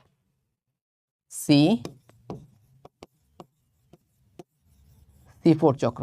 আচ্ছা, তো C4 চক্রের ক্ষেত্রে আমরা জানি যে দুই ধরনের ক্লোরোপ্লাস্ট আমাদের দরকার হয়। একটা হচ্ছে মেসোফিল ক্লোরোপ্লাস্ট, আর একটা হচ্ছে bundle sheath chloroplast. Mesophyll chloroplast, ধরো এটা হচ্ছে মেসোফিল, আর এটা হচ্ছে আমাদের bundle sheath chloroplast.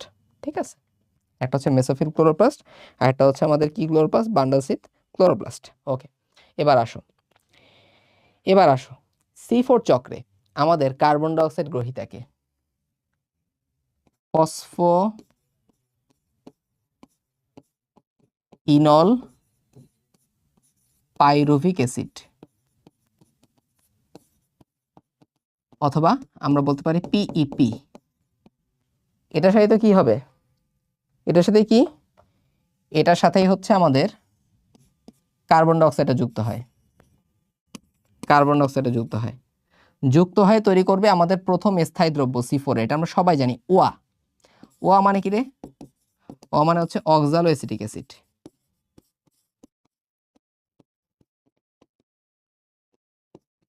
অক্সালো acetic acid, ঠিক আছে। আচ্ছা, এই পর্যন্ত সব ঠিক আছে। অক্সালো অ্যাসিটিক অ্যাসিড থেকে তৈরি হবে হচ্ছে ম্যালিক অ্যাসিড। কি হবে? ম্যালিক অ্যাসিড হবে। এই ম্যালিক অ্যাসিডটা চলে যাবে হচ্ছে বান্ডল সিথ ক্লোরোপ্লাস্টে, মনে থাকবে। এখন তুমি একটু জিনিসগুলো একটু খেয়াল করো।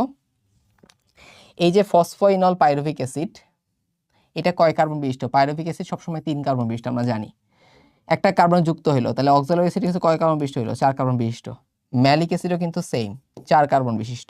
আচ্ছা, তো ম্যালিক অ্যাসিড, এই যে আমাদের 4 কার্বন বিশিষ্ট যেই ম্যালিক অ্যাসিডটা আছে, এই 4 কার্বন বিশিষ্ট ম্যালিক অ্যাসিড থেকে এটা তো বান্ডল সিতে ঢুকলো, বান্ডল সিতে ঢোকার পরে ম্যালিক অ্যাসিড থেকে একটা কার্বন বের হয়ে যাবে কার্বন ডাইঅক্সাইড হিসেবে। এই কার্বন ডাইঅক্সাইডটাই কিন্তু C3 চক্রে প্রবেশ করে। তাহলে একটা ব্যাপার কি, C4 চক্রের মধ্যে C3ও চলে, C4 চক্রের মধ্যে C3 চক্র কিন্তু চলতেছে। ঠিক আছে, এই ম্যালিক অ্যাসিড থেকে যেই কার্বনটা বের হবে সেই কার্বনটা হচ্ছে কার্বন ডাইঅক্সাইড হিসেবে C3 চক্রে প্রবেশ করবে। তো এই ম্যালিক অ্যাসিডে ছিল 4টা কার্বন, একটা কার্বন তো সরে গেল, তাহলে সেখান থেকে আমরা পাবো হচ্ছে পাইরুভিক অ্যাসিড। কারণ এটা হচ্ছে 3 কার্বন বিশিষ্ট। সেই পাইরুভিক অ্যাসিডটা এখন বান্ডল সিট থেকে চলে আসবে আমার মেসোফিল কোষের মধ্যে। যখনই এই পাইরুভিক অ্যাসিডটা আমাদের মেসোফিল কোষের মধ্যে চলে আসলো, তখন সেটা তৈরি হয়ে যাবে কি? সেটা হয়ে যাবে হচ্ছে ফসফোইনল পাইরুভিক অ্যাসিড। তাহলে আমি এই কম্পোনেন্টগুলো আমি ফার্স্টে হচ্ছে মাথায় রাখবো। ওকে, এই কম্পোনেন্টগুলো আমি ফার্স্টে কি করব? মাথায় রাখবো। এবার তুমি শক্তির ব্যাপারটা একটু মনোযোগ দাও। শক্তি তোমার কোথায় কোথায় লাগতেছে? যখনই তোমার অক্সালো অ্যাসিটিক অ্যাসিড থেকে তুমি ম্যালিক অ্যাসিড পাচ্ছ, তখনই আমার কি হয়? তখন আমার শক্তি খরচ হয়। কি হবে তখন? তখন NADH2 শক্তি খরচ হয়ে আমার NAD তৈরি হবে। ওকে, NADH2 শক্তি খরচ হয়ে আমাদের কি তৈরি হবে? আমাদের হচ্ছে NAD তৈরি হবে।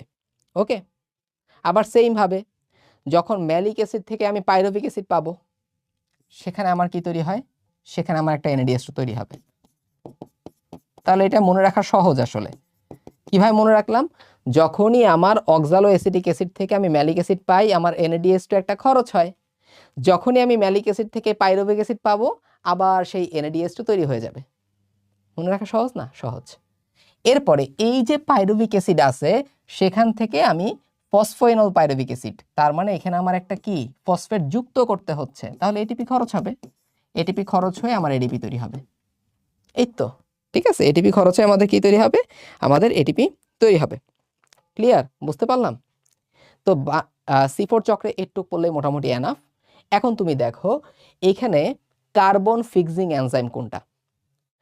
ফসফোইনল পাইরুভিক অ্যাসিডের সাথে আমার তো কার্বন ডাই অক্সাইড যুক্ত হচ্ছে, যুক্ত হয়ে তো আমি অক্সালো অ্যাসিটিক অ্যাসিড বা OA পাচ্ছি।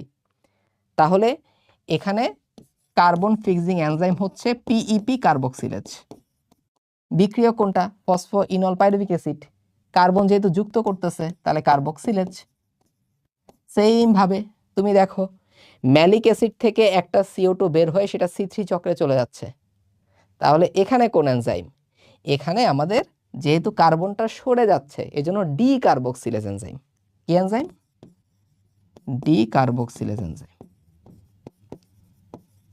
ওকে, সেম ভাবে এই যে পাইরুভিক অ্যাসিড থেকে ফসফোইনল পাইরুভিক অ্যাসিড হচ্ছে, এখানে আমাদের যেহেতু একটা ফসফেট বের হয়ে যাচ্ছে, এখানে কাইনেজ এনজাইম। শেষ এনজাইম। মানে C4 চক্র আরো সহজ। C3 চক্রে তো বেশ কিছু গ্যাঞ্জাম আছে, তাও আশা করি আজকে যেভাবে বুঝাই দিছি তোমরা ওইভাবে অ্যান্সার করতে পারবা। এই হচ্ছে আমাদের C4 চক্র। মাঝখানে একটা বাউন্ডারি দিয়ে দেবা, দুইটা ক্লোরোপ্লাস্টের মাঝখানে একটা বাউন্ডারি থাকবে।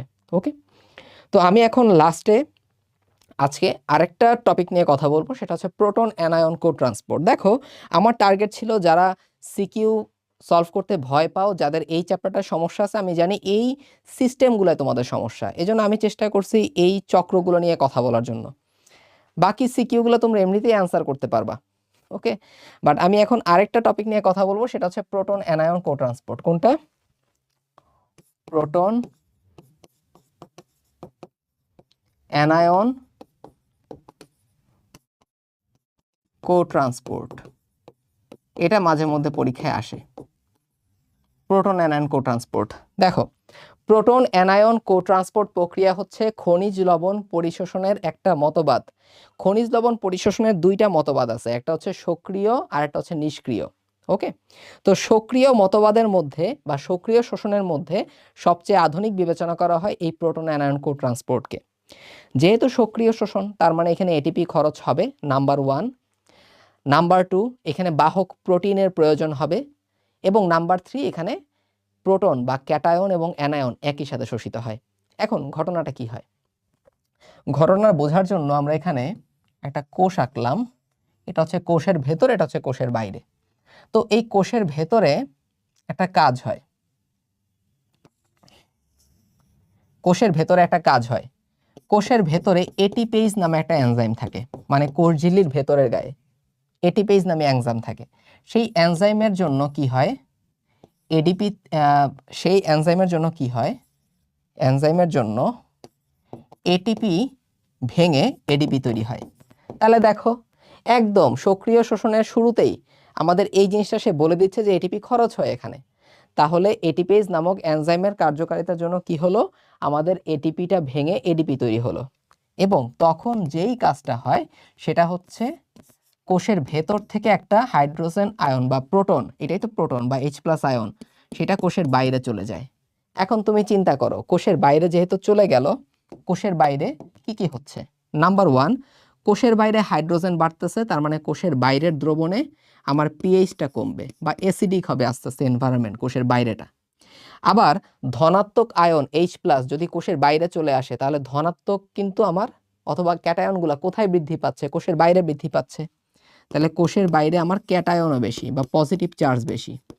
এই দুটা মিলেমিশে একটা গ্রেডিয়েন্ট তৈরি করে, যেটাকে বলা হয় ইলেকট্রোকেমিক্যাল গ্রেডিয়েন্ট।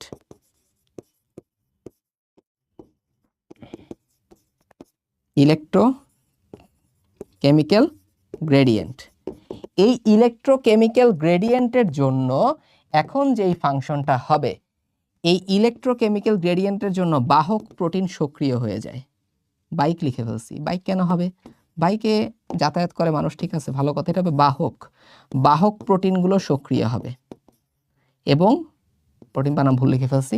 এই বাহক প্রোটিনের সহায়তায় কোষের ভেতরে বিভিন্ন ক্যাটায়নগুলা প্রবেশ করবে, বিভিন্ন ক্যাটায়নগুলা প্রবেশ করে এবং একই সাথে তখন হাইড্রোজেন আয়নও চায় ভেতরে প্রবেশ করতে। সেজন্য কি হয়, এবং তখনই হয় আসল কাহিনী। এই হাইড্রোজেন আয়নের সাথে অ্যানায়নগুলা, নেগেটিভ চার্জের অ্যানায়নগুলাও কোষের ভেতরে প্রবেশ করে। এটাই হচ্ছে প্রোটন অ্যানায়ন কোট্রান্সপোর্ট। যেহেতু প্রোটন এবং অ্যানায়ন একই সাথে কোষের ভেতরে প্রবেশ করতেছে, এজন্য এটাকে বলা হয় প্রোটন অ্যানায়ন কোট্রান্সপোর্ট। ইজি। তাহলে প্রোটন অ্যানায়ন কোট্রান্সপোর্টে কি হয়, কোষের ভেতরের গায়ে এটিপিএইচ নামক একটা এনজাইম থাকে, যার জন্য এটিপি ভেঙে এডিপি তৈরি হবে, নাম্বার 1। তারপরে এটার জন্য কি হয়, H+ আয়ন অথবা প্রোটনটা বাইরে নিক্ষিপ্ত হয়। কোষের বাইরে যেহেতু H+ চলে গেল, কোষের বাইরে আমার নাম্বার 1 পিএইচটা বেড়ে যাবে, পিএইচটা হচ্ছে কমে যাবে, মানে অ্যাসিডিক হবে। এবং নাম্বার 2 কোষের বাইরে ক্যাটায়ন বাড়বে। একে বলে ইলেকট্রোকেমিক্যাল গ্রেডিয়েন্ট। এবং এর জন্য বাহক প্রোটিনগুলো সক্রিয় হয়ে ক্যাটায়নগুলোকে কোষের ভেতরে পাঠাই দিবে, কারণ কোষের ভেতরে ক্যাটায়ন তো কম আছে, পজিটিভ চার্জ কম আছে, যেন বাইরে থেকে ভেতরে পজিটিভ চার্জটাকে পাঠাই দিল। তখন একই সাথে H+ এবং নেগেটিভ বা অ্যানায়নগুলোও শোষিত হবে। এই জন্য এটাকে বলা হয় প্রোটন অ্যানায়ন কোট্রান্সপোর্ট মতবাদ। ওকে, তো আজকে আমার সিকিউ সলভ ক্লাস এতটুকুই থাকবে। এর পাশাপাশি আরও কিছু জায়গা থেকে সিকিউ টপিক এসে থাকে, যেমন ধরো প্রভাবকগুলা খুবই ইজি। আমি মনে করি এটা আলাদাভাবে আলোচনা করার কোনো জিনিস না, এটা তোমরা এমনিতে দেখলেই পারবা। যেমন প্রচ্ছেদনের প্রভাবক কোনটা কোনটা আছে, তুমি বাহ্যিক প্রভাবক পড়ো 5টা, অভ্যন্তরীণ প্রভাবক 5টা, এই 5টা প্রভাবক মোট 10টা দিলেই এনাফ। তাহলে আমরা প্রচ্ছেদনের প্রভাবকগুলো পড়বো, সালোক সংশ্লেষণের প্রভাবকগুলো দেখব, শ্বসনের প্রভাবকগুলো দেখব। খুব ইজি। এবং প্রত্যেকটা ক্ষেত্রেই কয়েকটা কমন জিনিস আলোচনা করা হয়। আলোতে কি প্রভাব, যেমন আমরা জানি যে ব্লু আলোতে পত্ররন্ধ্র খুলে যায়, এই জন্য ব্লু আলোতে প্রস্বেদনটা বেশি হবে, তাই না? সালোক সংশ্লেষণটা দিনের বেলায় বেশি হবে, কারণ তখন কি হয়, তখন পত্ররন্ধ্র খোলা থাকে, গ্যাসীয় আদান প্রদানটা বেশি হয়। ওকে, তারপর টেম্পারেচারের ব্যাপারটা চলে আসবে, আলো, তাপমাত্রা, আবহমণ্ডলের চাপ, তারপরে খনিজ লবণের প্রাপ্যতা কীরকম, পানি কতটুকু কি আছে, এই ব্যাপারগুলো, এই প্রভাবকগুলো আমাদের এই 3টা প্রক্রিয়ার ক্ষেত্রে কিন্তু ভূমিকা রাখে। এই জন্য প্রস্বেদন, সালোক সংশ্লেষণ, শ্বসন, এই 3টার বাহ্যিক প্রভাবক 5টা, অভ্যন্তরীণ 5টা, এই 5টা 10টা লিখলেই দেখবা হচ্ছে তোমার অ্যান্সার কমপ্লিট হয়ে যাবে। ওকে, তাহলে ক্লাসটা কেমন লাগলো তোমাদের অবশ্যই কমেন্ট সেকশনে জানাও। আর এই ওয়ান শট সিকিউ প্লেলিস্ট এটা কমপ্লিট হবে ইনশাল্লাহ, দেখতে থাকো। এরপরে তোমরা কোন ক্লাস চাও সেটা কমেন্ট সেকশনে জানাও। ভালো থাকো সবাই, সুস্থ থাকো, আল্লাহ হাফেজ, আসসালামু আলাইকুম।